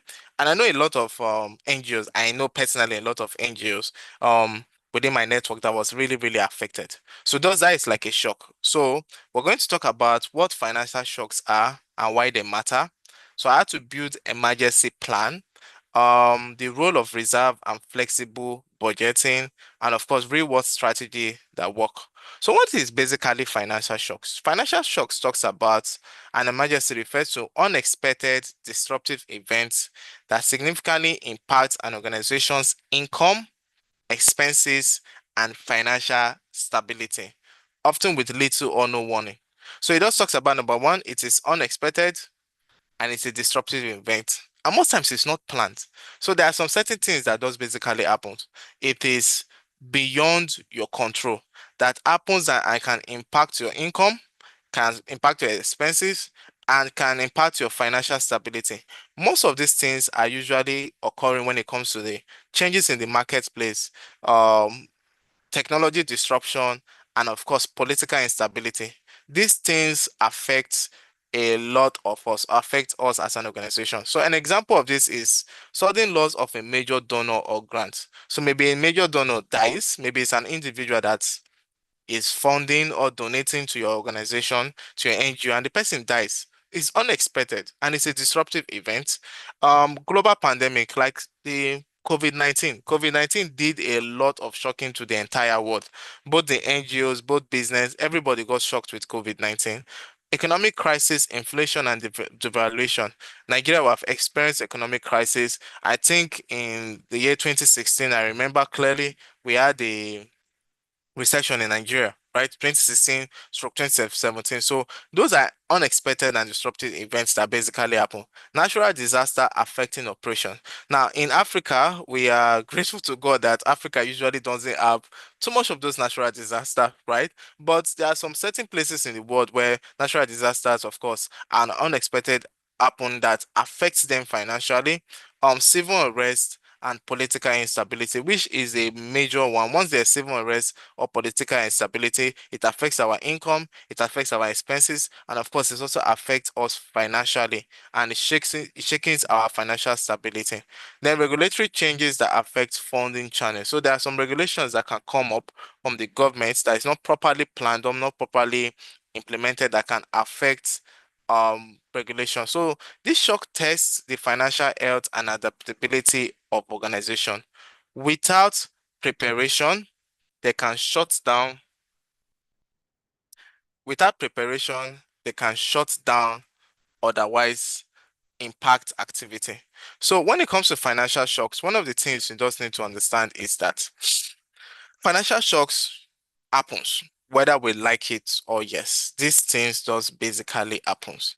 And once these things happen, they are unexpected and they basically affect you, right? Take for example, a very clear case is COVID-19.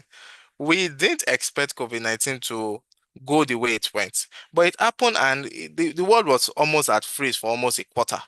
And it affected a lot of us as organization owners. It affected projects we had to do. We had to stay indoors and stuff. And these things will affect our income, will affect our expenses. A lot of organizations stopped, so a lot of donors stopped giving out funding then because they were like watching what is the world going to, are we going to be able to meet up with our own obligations. So financial shocks happen. So this part of this class, basically, we're talking about how do we prepare or anticipate these financial shocks, and how do we plan towards it so that our business can still be existing, and we don't go out of business, and we don't go out of being able to meet up with our obligations.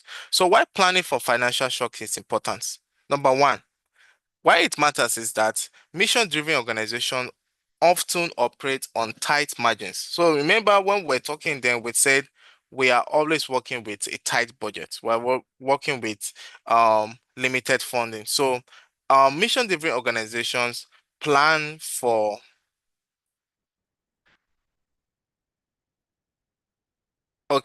mission-driven organization plan for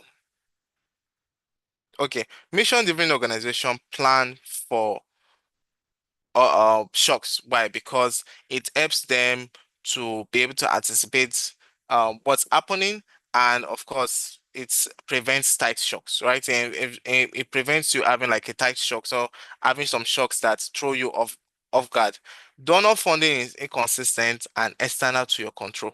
So no matter what type of commitment you have from a donor, except you are the one donating money to your NGO, it is inconsistent and it's external. Things can just happen, right? There are risks tied to it. There are always risks involved. And I like the way that Dr. Appiah said that once you have gotten a specific funding from a specific organization, you should start planning for the next one. See how you can take from that funding to pursue you getting other funding. So donor funding is inconsistent and external to your control. That means it is out of your control. So that's why you have to plan for financial shocks. Emergency don't wait for budget approval or board meetings. Emergency happens unexpected. Trump did not wait for us to have budget approval. He didn't wait for us to budget. USAID was just shut down, right? Staff salaries, program activities, and overhead must continue during crisis. So if you run an organization, yeah, you know staff. I think today is already 21st of May. In the next 5, 6, or 7 days, a lot of them will start looking at you, okay, it's time to pay me my salary and stuff. You have program activities. Some of these programs is tied within a schedule. There's a timeline to it. And you have overhead costs. You have things that you have to do to keep the doors of your organization open. So, and these things must continue, whether there's crisis or not. So whether there's crisis or not, these things have to continue. So you have to ensure, that is why we do financial shock planning, to ensure that when any of this, there's a financial shock, our operation as a business, our program activity as a business doesn't shut down. And we don't basically get to lose staff, right? Because there are some of these staffs that you would have trained them, you would have coached them, they would have fit into your system. If there's no money to pay them, trust me, those guys are not really, really that loyal. They will move up to another organization, and you have to start looking for a new certain type of team members, and of course, it will disrupt your operation. Planning during reduces panic and allows structured response over reactionary cuts. So one of the things you need to understand is that planning for financial shocks will make you more in control. Once you have a plan, you are more in control compared to someone that they call it in this part of the world, fire brigade approach.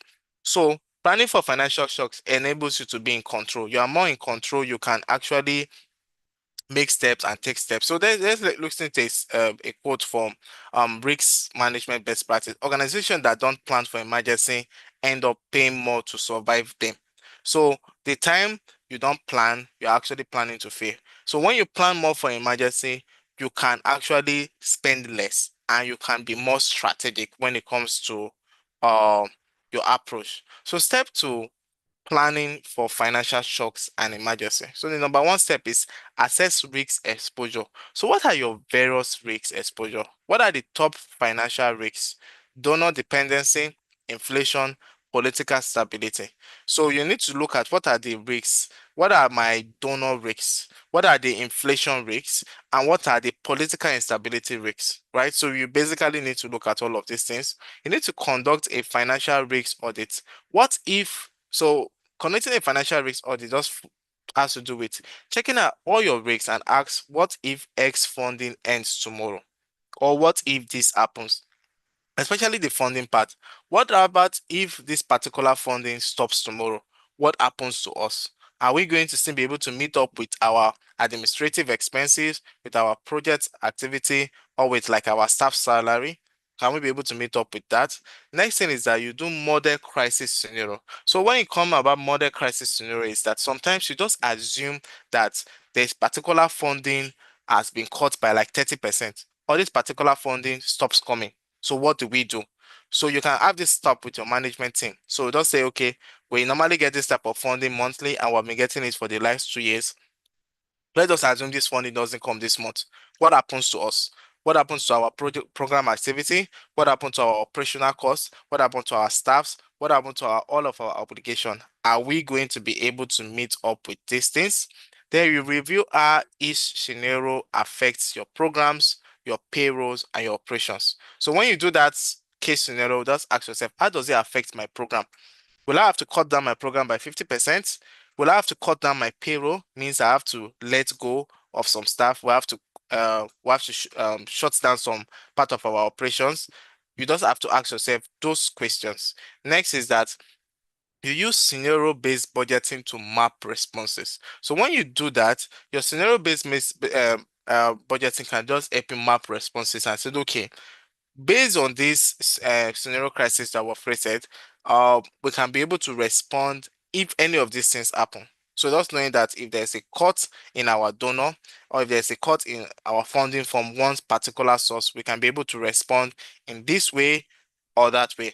Then we prioritize critical expenditures.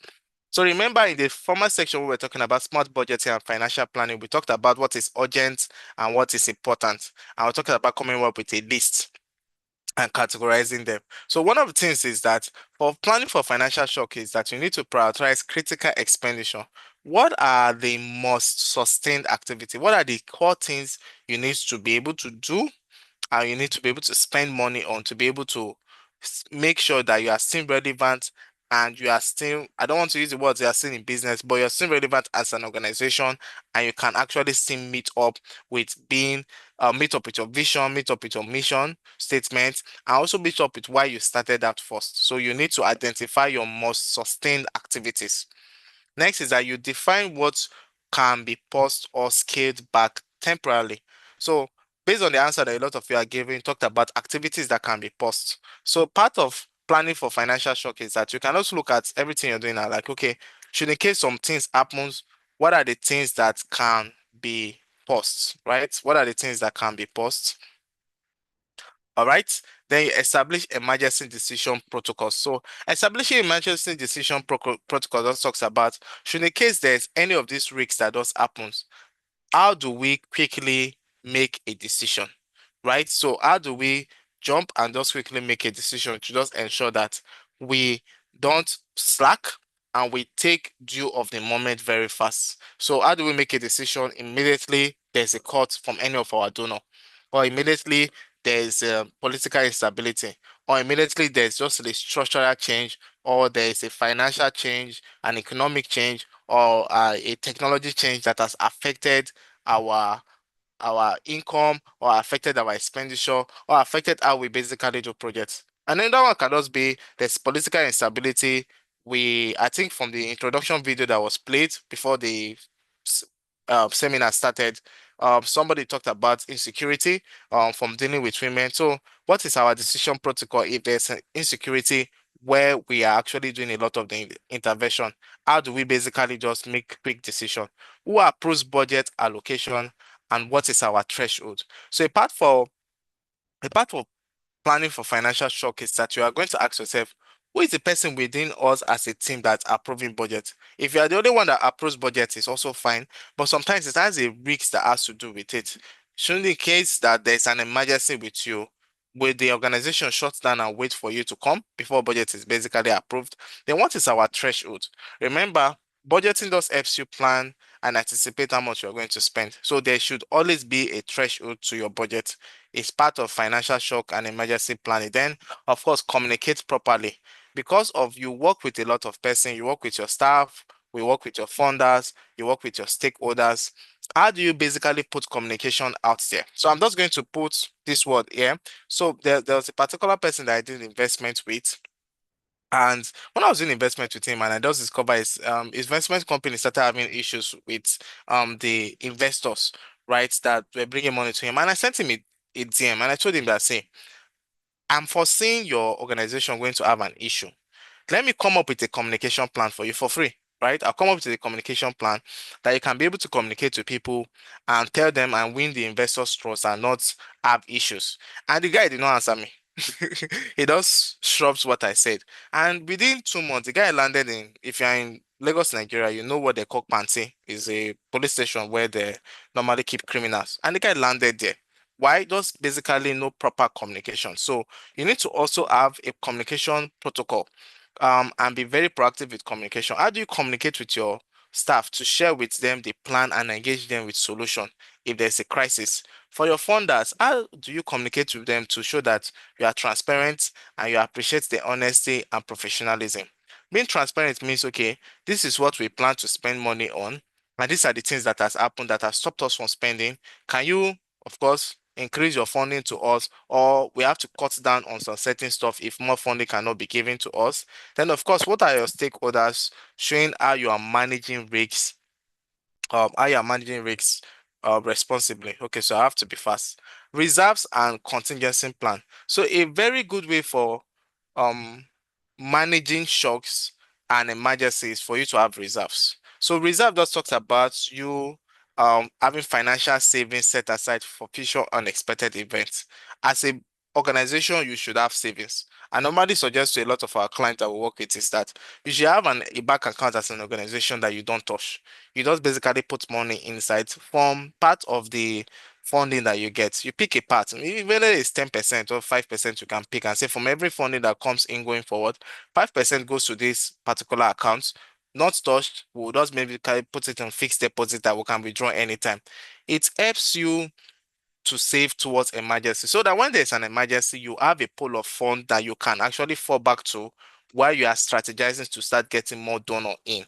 So your best practice usually is that you can target a 3 to 6 month operation cost. So you need to ask yourself, how much does it take for us to, maybe it's $1,000 that enables you to run your operations monthly. So you should be looking at having between $3,000 to $6,000 somewhere, so that once there is no more cash coming in, the cash flow or the velocity of money coming in has reduced, you can actually to meet up um with your statutory obligation, right, of your project funds, of your funding for your operation and for your staff. So you build reserve gradually, start small, but Sit down. you must be consistent. Then invest excess unrestricted income or generate from income and revenue streams. So excess unrestricted income. So you should just have a form of pool of cash where you can actually start investing, maybe in something in stock or shares, something safe kind of investment that can actually start increasing your pool of cash or your pool of fund as a organization. Now, contingency plan talks about a predefined strategy for responding to financial shocks. So this includes fallback budgets, communication plans, like I said, decision-making hierarchy, and partner engagement. So I spoke about all of these things. A fallback budget can be you have a pool of cash somewhere that you have saved. Communication plan, you should have a communication plan so that once there is a shock, you can actually communicate to your team members. Yeah, communicating with your team members is important because you need to be able to tell them that we're in this together and this is what is happening, and be very open to them so that they don't start saying, okay, this organization is not going anywhere, we need to leave. Because nobody is going to work for an organization that is not moving forward. Everybody wants growth. Talking to your funders, your people that donate, your donors, and communicating to them and like, okay, how do we, this is what is happening, and these are things that we need from you, or these are steps that we're going to take to ensure that we come out of this financial shock and emergency. And of course, communicating to your stakeholders, telling them this is what is basically happening. Then decision-making hierarchy. Once there is any of this financial emergency or shock, how do we make decision? Who caused the shot at that time? It's not like by that time we're already holding a meeting and a lot of ideas are flowing there, and we can't actually say this is where we are going to. So we need to decide what is our hierarchy when it comes to decision making, who makes the decision, and of course, partner engagement. Our various partner, how do we engage with them? So component of a strong contingency plan involves emergency budget scenario, right? So you do an emergency budget scenario and said, okay, we play a scenario that if something happens, this is our emergency budget that we can come up with. Staffing backup or reallocation plan. So what is your backup for staffing? So should in case you have some specific partners or some specific staff that you're currently working with and they decide to move on, right? So what's your backup for getting this staff? What is your relocation plan? A staff is working in a particular project and decide to leave. What's your plan for relocating another staff there? Expense cut list, very important with priorities. How do you cut on certain expenses that is deterrent to your current budget? Do not alert plan and public statement draft. There are some certain organizations that already have a communication department. You may not really have a communication department for now because of we're still growing, but there are some certain organizations that already have a PR, a communication department that basically communicates with the public and communicates with the stakeholders should the case there's any issue. So what is that donor alert plan? How do you quickly alert your donor and say, okay, this is what is basically happening, and these are the steps we think we can take with your approval and with your assistance to ensure that this financial shock is well managed. The alternative funding triggers, e.g., peer campaign, social enterprise pivots. What are the other ways you can use to raise capital and raise funding as an NGO? Should in case there is a financial shock and your current donor is not already for coming up again with funding that they need to do. So lessons from past crisis. So let us consider this, then will be done. COVID-19 pandemic. So over 70% of NGOs globally reported financial shocks when it comes to that pandemic time.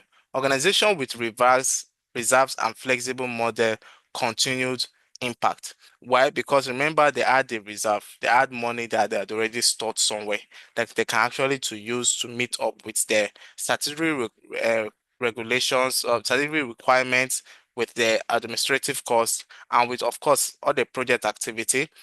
Then emergency grants helped, but only those who had data and plans access them quickly.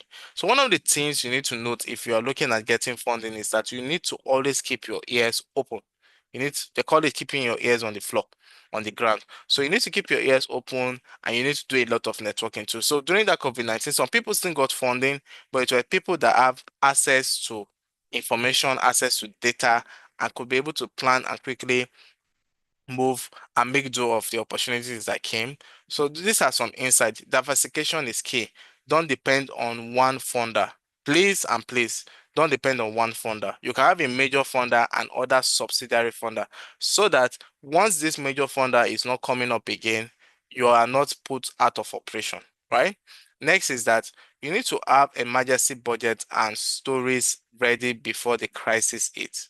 So you need to have an emergency budget whether you like it or not, but you need to have that. It's required. So you could, if you don't have that, you could just go right now, talk to your bank, let the open a separate account for you and start saving. It has to be a cautious and a consistent thing. I said, out of every donation, out of every funding we raise, right, that comes in, we're going to keep a certain percent in this account and fix deposit the money.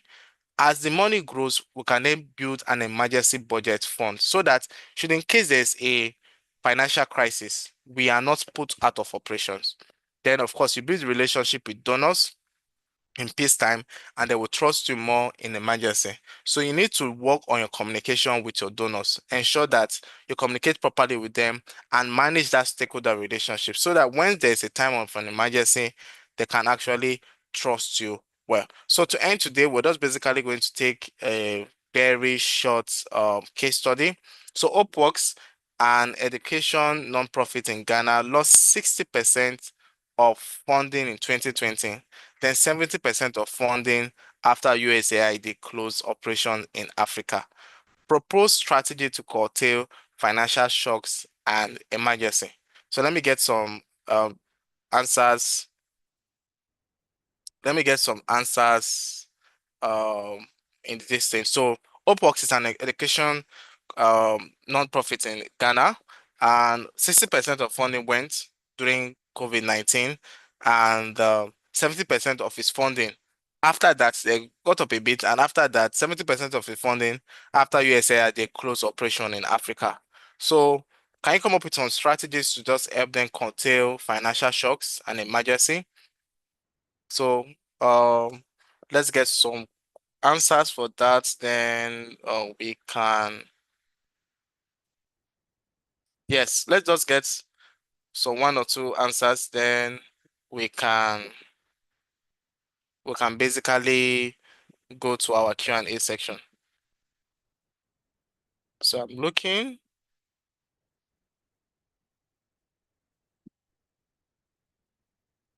Make reserve, scale down. Adesua, thank you. Scale down operations.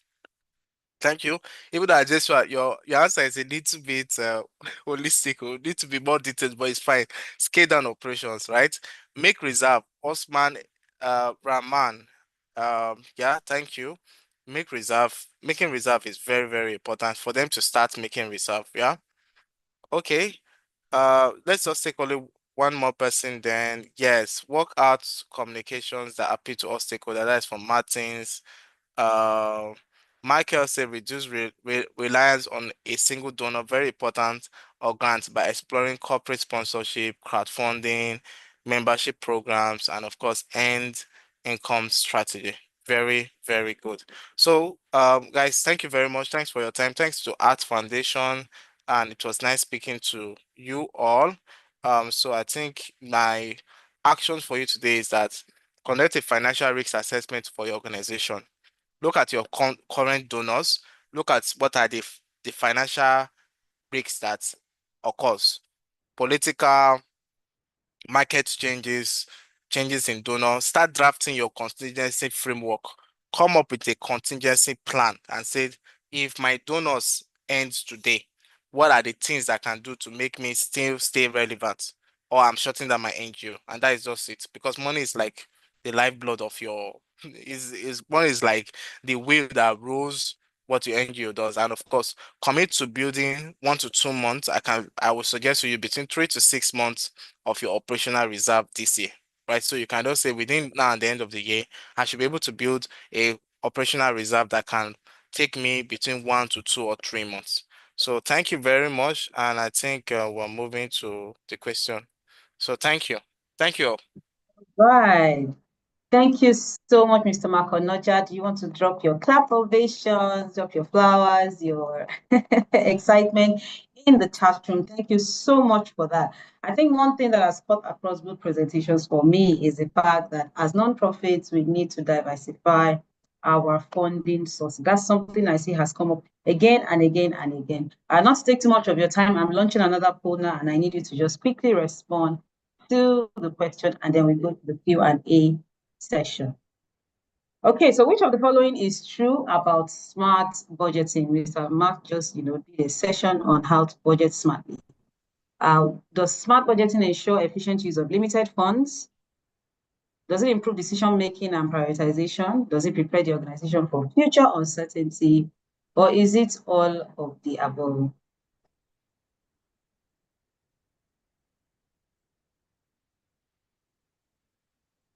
Okay, I see the responses are coming in fast.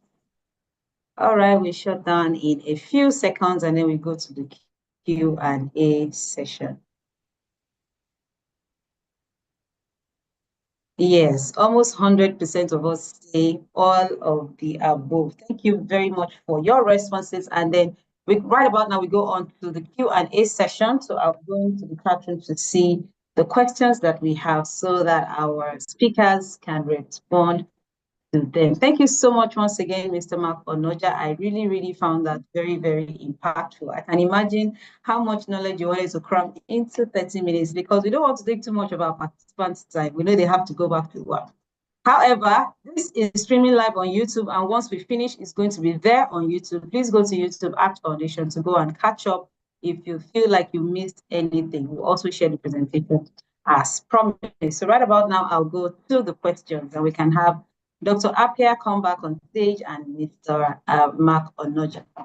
I'll start with, okay, maybe with the last person who is asking, Mr. Mark. I want to understand how NGOs can engage business activities, especially as non-profit organizations. How can they partner with for-profit organizations?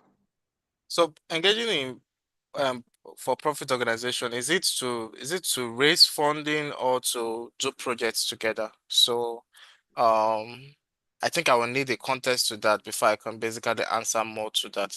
But Okay, so while we let me wait just, for that person. Okay, go ahead, go ahead. no, you can go. Oh, okay. I wanted to say while we wait for the person to clarify, we just move on to the next question. It says, what percentage of the budget should be the contingency?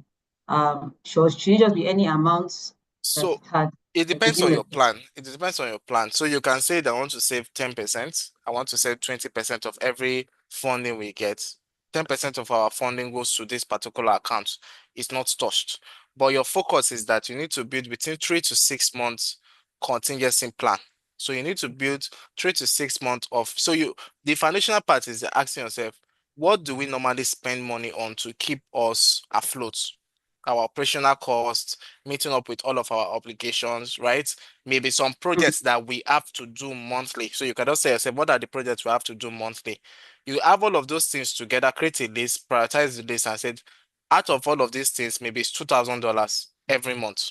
So you then tell yourself, okay, for us to meet up with this $2,000 every month, 10% of, so maybe you are getting $10,000 inflow as funding every month. So I'll just making it a bit practical.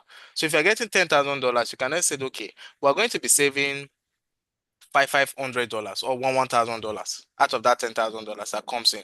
We'll use 9,000. We will just make sure we use 9,000 and save. If you are saving $1,000, you will discover that at the end of the 6 months, you would have saved $6,000, but $6,000 will be able to curtail for 3 months of your operations, so that even if that $10,000 stops, where you are looking for where to get the new $10,000, you are covered for the next 3 months. At least within 3 months, you should be able to get a new funder or a new donor.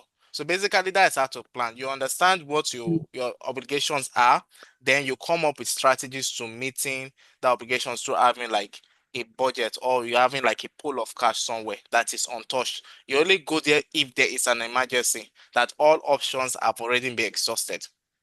I hope that helps. Okay. Thank you very much. I think you just pretty much explained how to get reserve funds, right? Yeah. Okay. Dr. Apia, this question is for you. Someone is asking, how do we get unrestricted funds? What techniques or method can they use to get unrestricted funds? Yeah, so thanks so much. I always say that, saying it is as simple as it is, but putting it into practice becomes the issue. I know from the donors' perspectives, some donors makes it difficult actually to, have this reserve fund from that. And it all depends on how you make up the budget. Earlier on, when I was presenting, I made mention of certain lines, NGOs should begin to have a component of their service provision or work as consultancy, for instance, so that when you are budgeting and you are billing under consultancy, then that's one you can comfortably kind of reserve some funds. What I always caution NGOs not to do is to do acts that limit transparency. They should pick it again. If you budget for a project and you budget that this amount of money is going into salaries, for instance, you have one staff whose salary in the budget, you pegged it at $2,000 a month. But in actual fact, you pay this staff $500 a month. And this is practically what some of the NGOs does. And so what they do is that then they will set aside the $1,500, into their reserve fund and then pay the staff $500. This is fraud.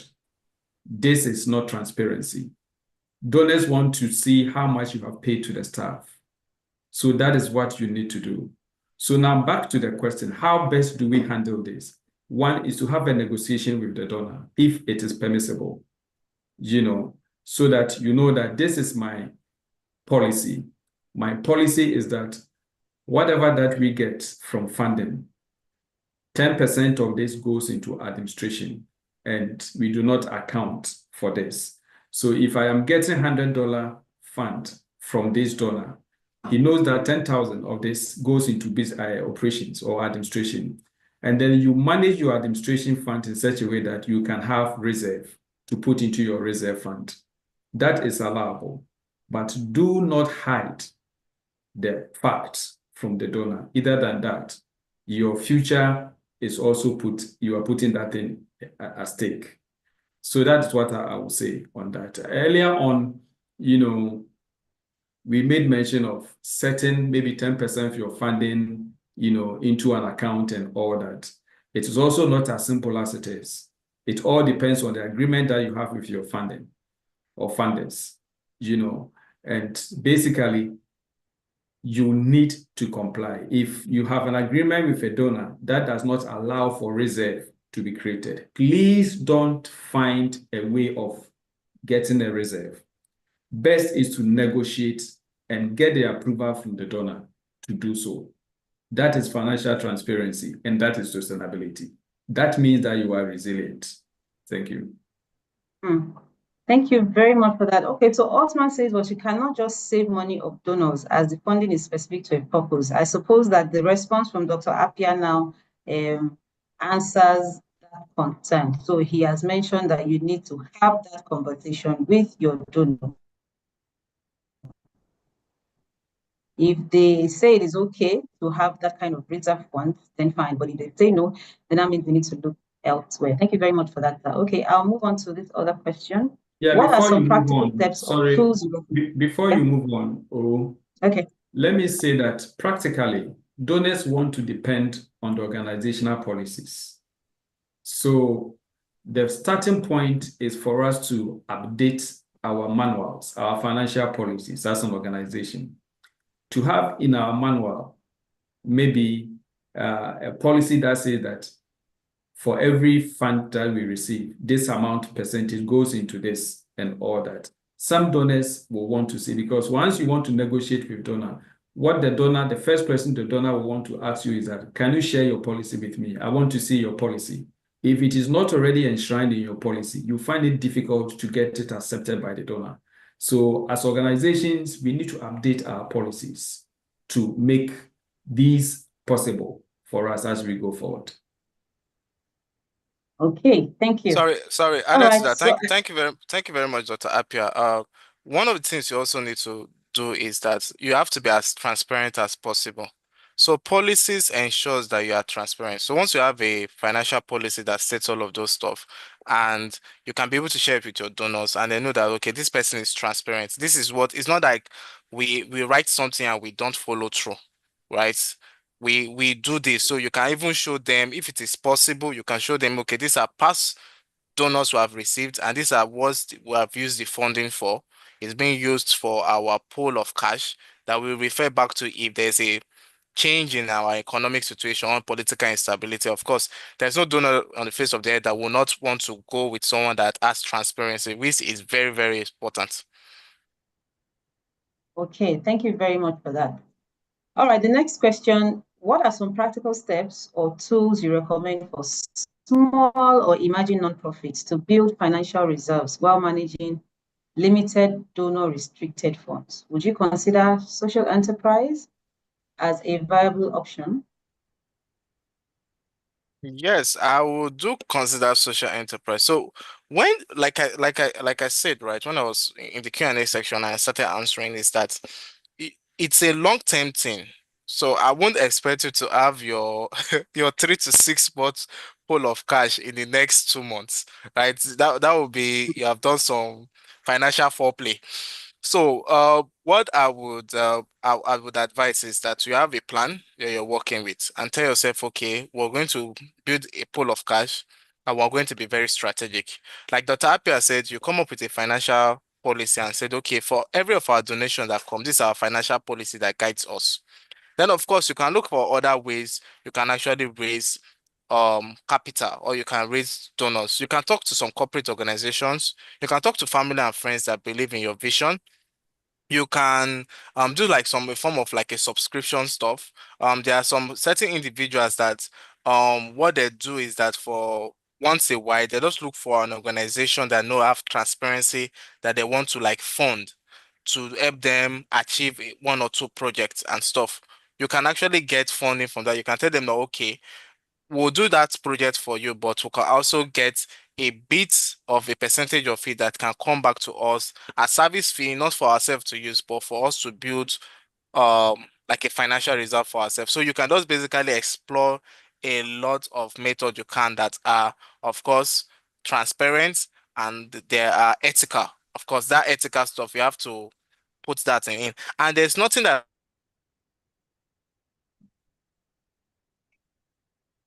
stops you from when your financial reserve said, okay, I don't want to just leave my money lying down doing nothing. You can do a fixed deposit for me, but anytime we need the funds, we can pull it out. Those few percentage you get from that, it's something, is getting your capital to grow as an NGO. That's what I have to say.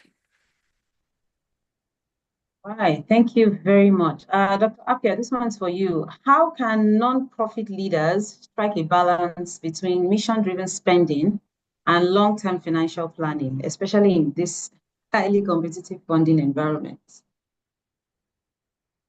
Yeah, I acknowledge that this is a difficult one. Your mission can be achieved when you have the needed resources. But where resources become difficult to obtain, how then do you live by your vision? I mean, that's why I'm saying that I share this difficulty, idea of this question. But then the issue always goes back to planning. The issue always goes back to planning. So you have your vision, you have your goal, objective that you want to achieve. How do you get there? That roadmap needs to be designed. How do you get there? And that informed us on so many things. I always want to speak from the practical point of view because of where I'm coming from. And mostly how we structure our organizations is just for us to set an organization up. If truly we have our vision set up, you know that you need this amount of resources to get to your destination. It's even informed on the caliber of the governing structure, the board members that you need to get on your board. Okay, and as somebody raised that it is a taboo even to tell some board members that you have to raise funds. As a non-governmental organization developing board membership, I wonder what the board members are doing if they are not raising funds. What work again are they doing? Because you are bringing in board members who can kind of make easy your fundraising mechanisms. For instance, there are people in the communities whose name appearing on your board list will always add value to the organization to help you raise funds. So if you know fundraising is critical to achievement of your vision, it should inform every segment of the work that you are doing. Again, you know fundraising is critical to the survival of the organization. Then you don't also play when it comes to dealing with donors. So you make sure that you have positioned your organization in such a way that you are attractive, as I've already said, to donors. So it is a bit difficult though, but in any venture of difficulty, I always say that there's nothing difficult, there's nothing easy, it's only our thinking. If from the word go, you think that it is difficult, it's going to be really difficult. But then in that midst of difficulty, there are people who are surviving, there are people who are succeeding, there are people who are winning. Why can't you be? It's difficult, and once it's difficult, the stronger ones will persist. Thank you very much. Okay, so just because you mentioned making yourself attractive to funders, I will just ask this question. One is asking, how do you make yourself attractive to funders? Yes, I'll throw it back to the team, and just kind of model it around, pardon me, but then the question is, to make yourself attractive to donors is first for you to identify who your donors is supposed to be and what are their likes and dislikes. Okay, So for instance, if you know that this donor is much interested in work related to women and children, then you set up your vision, your mission to be around women and children. Okay? If you know that this donor, because every donor has an interest. In fact, they don't just dash out money. They have their own peculiar interests to achieve. So you play to the song of the donor to make yourself attractive. And then two, you also make sure that, because most organizations are invisible in our communities. The work we do, we don't project it. There's no visibility on the work that we do. I'm not saying to go and advertise your work and all that, which is also another expensive venture. But there are so many ways that you can for instance, if I have a donor funding from this donor to do a 3-year project, and I am closing out the project, during the closeout ceremony, I will make sure that I have invited other donors to the closeout for them to come and see what you have done with this donor. Okay? So there are so many ways that you position yourself to make yourself attractive into the landscape. The other thing that I also want to do is also, having your systems, everything set up. Donors now are much interested in things concerning gender, things concerning climate, and all that. You make sure that these things are part of your setup, they are part of your system that you are delivering. Then you make yourself attractive. The only way to be attractive is to meet the desire of the person who is looking at you. Right. Okay, thank you very much for that. I hope someone took something really out of that. Because I did. If you want to be attracted to someone, what do? Then just align with what they do. Voila, you're good. All right, I will have maybe Mr. Mark answer this one. It says, can a nonprofit venture into business? Let me just take it again. Can a nonprofit be involved in a profit-making venture with the intention of channeling the proceeds for the good of the organization? The good of the organization. I would tell you to be very careful. I'll tell you to be very careful when you're doing that, because I won't say yes and I won't say no, but I just want you to be very careful, because venturing into in business means that you may start changing what's your core, which has to do with your vision, right? And some funders would and donors would shy away from basically supporting you, because they will start saying that you are diverting, they will start assuming that you're diverting funds to something that has to do with like your personal appetite. Because if you're doing business strictly to make profit. If you're not making profit, you're not in business. So I'll advise you to be very careful. If you basically want to do that, you can maybe look at opening a separate subsidiary that handles that and said, okay, this is a separate subsidiary that does business. This is like a separate company that we can use for business. But your core of you as an NGO should stick with your vision of basically providing social enterprise support and social intervention for persons. So you should stay with that. Although as you grow and as you have pool of cash, I will advise you to learn how to maybe put those money in good investment channels that can bring some good returns, so that your pool of cash is growing, even maybe when you're not just adding money there. So that's what I would advise you. So don't use your NGO for business. You can open a different stuff. Just open another. It doesn't take you to open another business stuff. I just use, okay, I'm using that for business. In fact, what you can even do, there are some persons that I know that they have a business, they have a foundation, they have an NGO. The business, a part of the process of the business is what they use to fund what they do for the NGO. And it's very good, it's very fine. They are two separate entities. So that even when they are from their foundation is looking at getting donors, the donors are not confused. They know that, okay, this person, I fund my NGO, but I'm also looking to get more pool of cash because I have a business that funds it. So that's what I would advise you. For the sake of, we know that you are transparent, but you have to, like Dr. Appiah just said, if you want to raise funds from people, you need to position yourself so that you can appeal to these guys, so that the guys don't start thinking that you just want to get money in, you not use the entire stuff to do the project you said you were going to do, and you siphon some part into your business. You don't want to start communicating that. Thank you. Okay. All right. I think this is also for you, Mr. Mark. This person says sometimes the challenge is not knowing what to do, but the capacity to do it. And then he's asking if you offer pro bono or can you enter an agreement to help a new organization to set up these systems, including making an initial budget to get position and attractive to donors. I'm scratching my head. Pro bono. All right, maybe just send me a section. Don't send me an email. Shoot me an email. Don't worry. I can also do like a free section for you. I could just advise you on what to do. Just shoot me an email. Don't worry. Shula. Right. Okay, thank you very much for that. Dr. Apia, maybe you could have a go on this. Someone is asking about fund diversification. How exactly can they go about fund diversification? Yeah, so for fund diversification, we have strategies to use in going through that. You know, I know it is not easy getting through the gates to funders. One of the easiest way is to ride behind one organization that is already within the framework of this donor. And this is what I mean.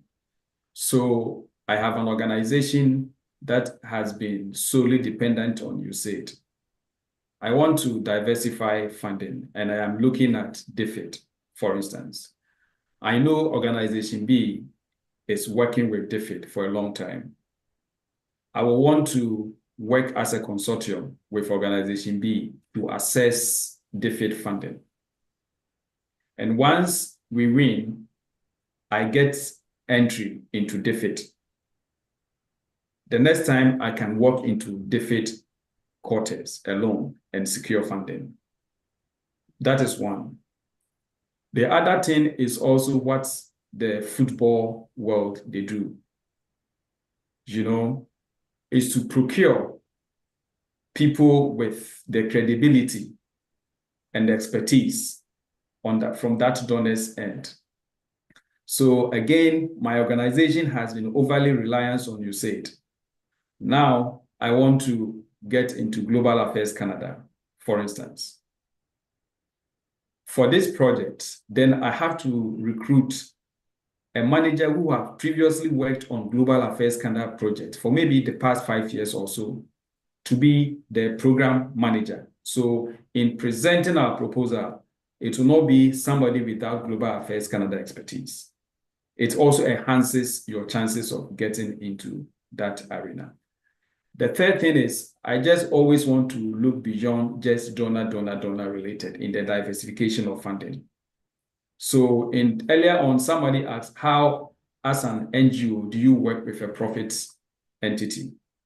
I mean, we are now designing new programs that NGOs are working with profit organizations. And it's kind of an excellent thing to do. For instance, you are working with agribusiness women, you know, to develop more produce and all that. It shouldn't end there. Identify an off-taker who is a profit-making organization to be part of the consortium, so that when the women produce, this off-taker will buy their produce. And then once the business partner also knows that it is going to enhance his work, because the produce from these women will serve as raw materials for the factory of this business partner. That business partner will be willing to also invest some money into the consortium, and by so will also invest into your funding. You know, so it depends on how you think through, and you have to deal with each situation as it comes up, and it's more strategic. But the key thing is that open your mind, don't close, and always think outside the box to create new businesses that meets the current time. Okay, thank you very much for that. I think what stood out for me here is collaboration and partnership, especially if you're just starting out. You can work with a long-standing organization that already has made a way into, you know, these big funders' doors, and then once you create a relationship, get your way into the room, and then you can continue the relationship from there. Thank you very much, Dr. Apia, for that. Lastly, someone asks, do you have a list, so to say, of funders who provide unrestricted funding? Are you able to share some examples of such funders so it can help our participants? Yeah, so I mean, all these things are available online. You can just Google and get the number of funders who produce or provide unrestricted funding. And as I said, no funder will give you free money. So when we say unrestricted funding, it is not free money. It comes in the form of overhead. For instance, NORAD will give you 7%. USAID will give you 10%, the minimum rate. Global Affairs will give you 15% or 10%. This organization will give you this percent as an overhead rate, okay, based on the funding that you receive. The overhead rate is not accountable. So then it becomes up to you as an organization to be more efficient, to use the overhead rate to reserve funds. That is how best you can get it. So if you want to see how much each donor is providing as an overhead rate, it's available online. And if you need help, I can also help. Okay, great. Thank you so much for that, Dr. Appiah. Mr. Mark, do you have any final words to say as we round up in the next Okay, few minutes? fine. So when it comes to final words, what I would say is that as much as possible, you need to treat your organization you're running as a I don't want to use the word business, but as a very serious corporate entity whereby you have structures and you have policies in place. Raising funding is easy, like Dr. Appiah said, if you have some certain things you would do, right, so that you can properly raise funding. And once this funding comes in, you need to also learn how to manage it. You need to learn how to have a budget. You need to learn how to review your budget. You need to learn how to have contingency plans. You need to learn how to have backup. All of these things are financial principles or financial systems and structures in place that once you put into your NGOs, you can actually scale, grow big, grow better. We want your NGOs in the next 5 years for you to go global, for you to actually be doing far bigger than what you're currently doing. But there are some, like we have shared with you based on this webinar, all this financial stuff that we're sharing with you is very important for you to put them in place. It should not be that you just came for another webinar that Art Foundation have done and you just go after this. So all of these things have to be implemented. You have to ensure that, okay, as I'm going right now, what are some financial resilience I need to put in place? What are my budgets? Do I have a budget? If I don't have a budget, how can I create a budget as quick as possible? How do I ensure to start creating communication plans with my staff, with my donors, with my stakeholders? How do I ensure that I have like a backup so that should in case that there's a change or there's like a financial shock or emergency, how do I respond to all of that? So with that, you'll be better as a person, as a organization, and of course, always refer back to Art Foundation. They have solutions for Thank you. you very much. All right, thank you too. Thank you very much for that. Dr. Appiah, any final word for our participants as we round up? Yeah, so from Accra, I want to acknowledge and thank them for their presence, making the whole session more enjoyable. You know, from their questions, we've also learned a lot from them. What I want to leave with them is that everything is possible. And when one door closes, another door definitely opens. In fact, the NGO work is social work. And in times like this, it's very critical. Our communities are looking, up to NGOs for their survival, for their development. What is happening currently, there are difficulties, but that should not throw us out of business, because it is not us who are going out of business. It is us throwing out the hope of many community members that we find around where we operate. It is time for us as NGO managers to begin to think outside the box, to begin to think not as an NGO, but to think as a business. This is the time that we need to do so. The time that we need to begin to think whether it is even possible not to operate as a single NGO, but come together as a consortium of NGOs to seek for common funding to make good impact in the communities. Again, this is the time donors want to see impact. It is not just spending and reporting. let's make sure that we are making that impact. That will also entice other members of our communities. I'm telling you, there are a lot of wealthy people in our communities. When they see impact we are making, they will be willing to support fundraising for our project. It is good, and we should work hard. The future is for us. Thank you. Thank you. Thank you very much, Dr. Appiah. I am so grateful. Thank you so much for your time. We are indeed grateful for all that you have done for us. You and Mr. Mark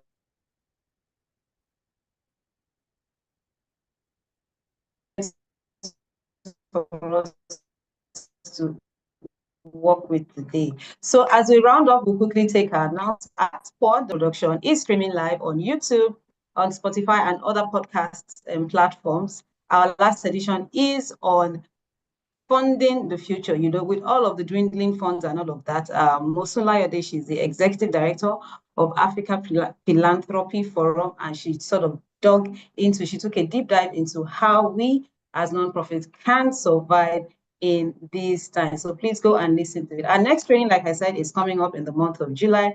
We're going to be talking about thinking out of the box in terms of fundraising.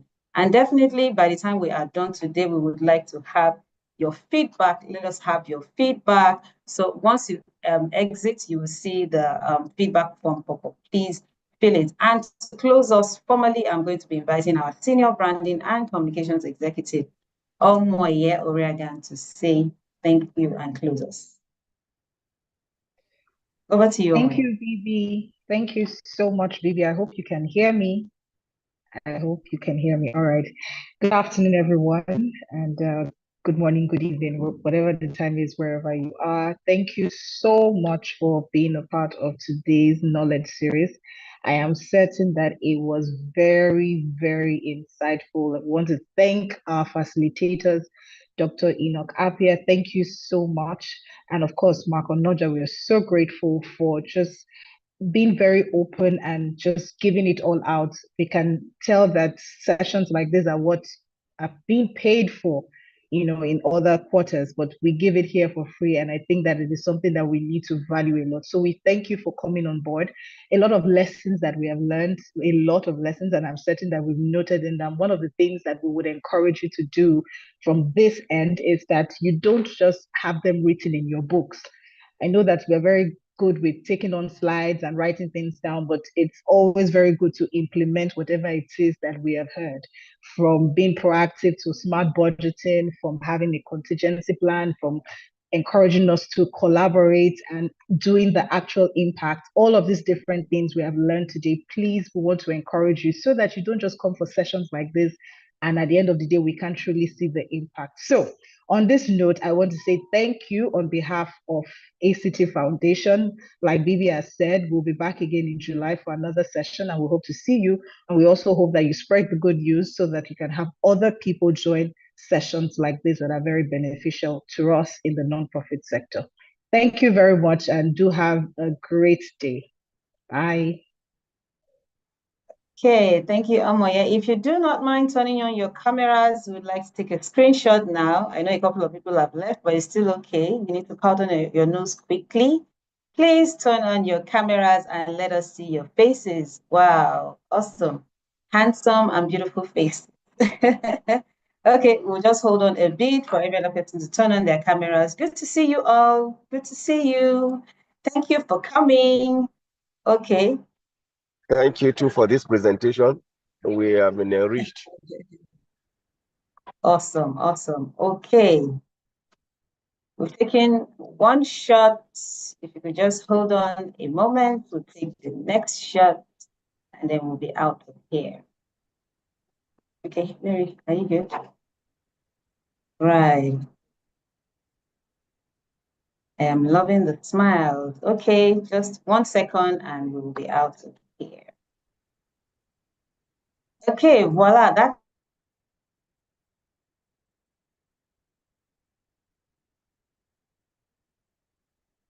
one. See you in July. Bye, everyone. All right, bye-bye. Thank you. Okay, have a bye. nice day. Thank you. Thank you. Thank you. Bye.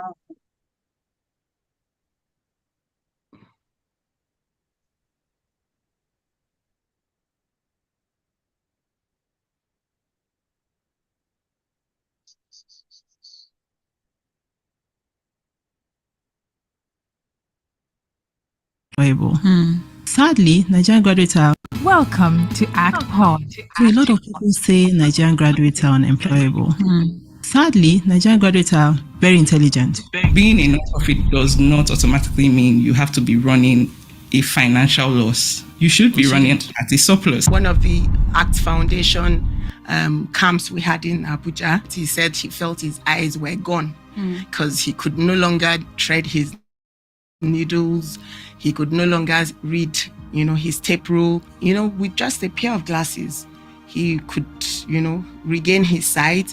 And, this was very phenomenal for him. The role of men and boys is critical to changing the narrative of gender-based violence. When you think of Africa at large, you're blamed for your child's disability, from providing artificial limbs for the children to go back to school so that they can compete favorably with their typical. We started getting them job ready, providing them with leadership skills to help them to the point where, they can, again, cope and be able to have something economically for themselves. How can non-profit organizations, incorporate diversity, equity, and inclusion into their day-to-day operations? It has to be deliberate. It has to be a conscious act that a non-profit organization will take. Any organization, actually. The issues facing education is so complex, is so multifaceted, that there is not one single solution that is going to fix it. We alone cannot solve the issues, but we need many soldiers who understand the issues and who are willing and committed to solving them. When we started, we were working with public schools. What we used to do is go into public schools, ask them, what educational resources do you need, and then provide those resources. We all have to come together and raise these people, raise mindset, so that we can build a disability ecosystem that is contributing to society rather than the normal mindset of receiving. The show is proudly powered by Aspire Coronation Trust Foundation. Act Pod, our story, our content.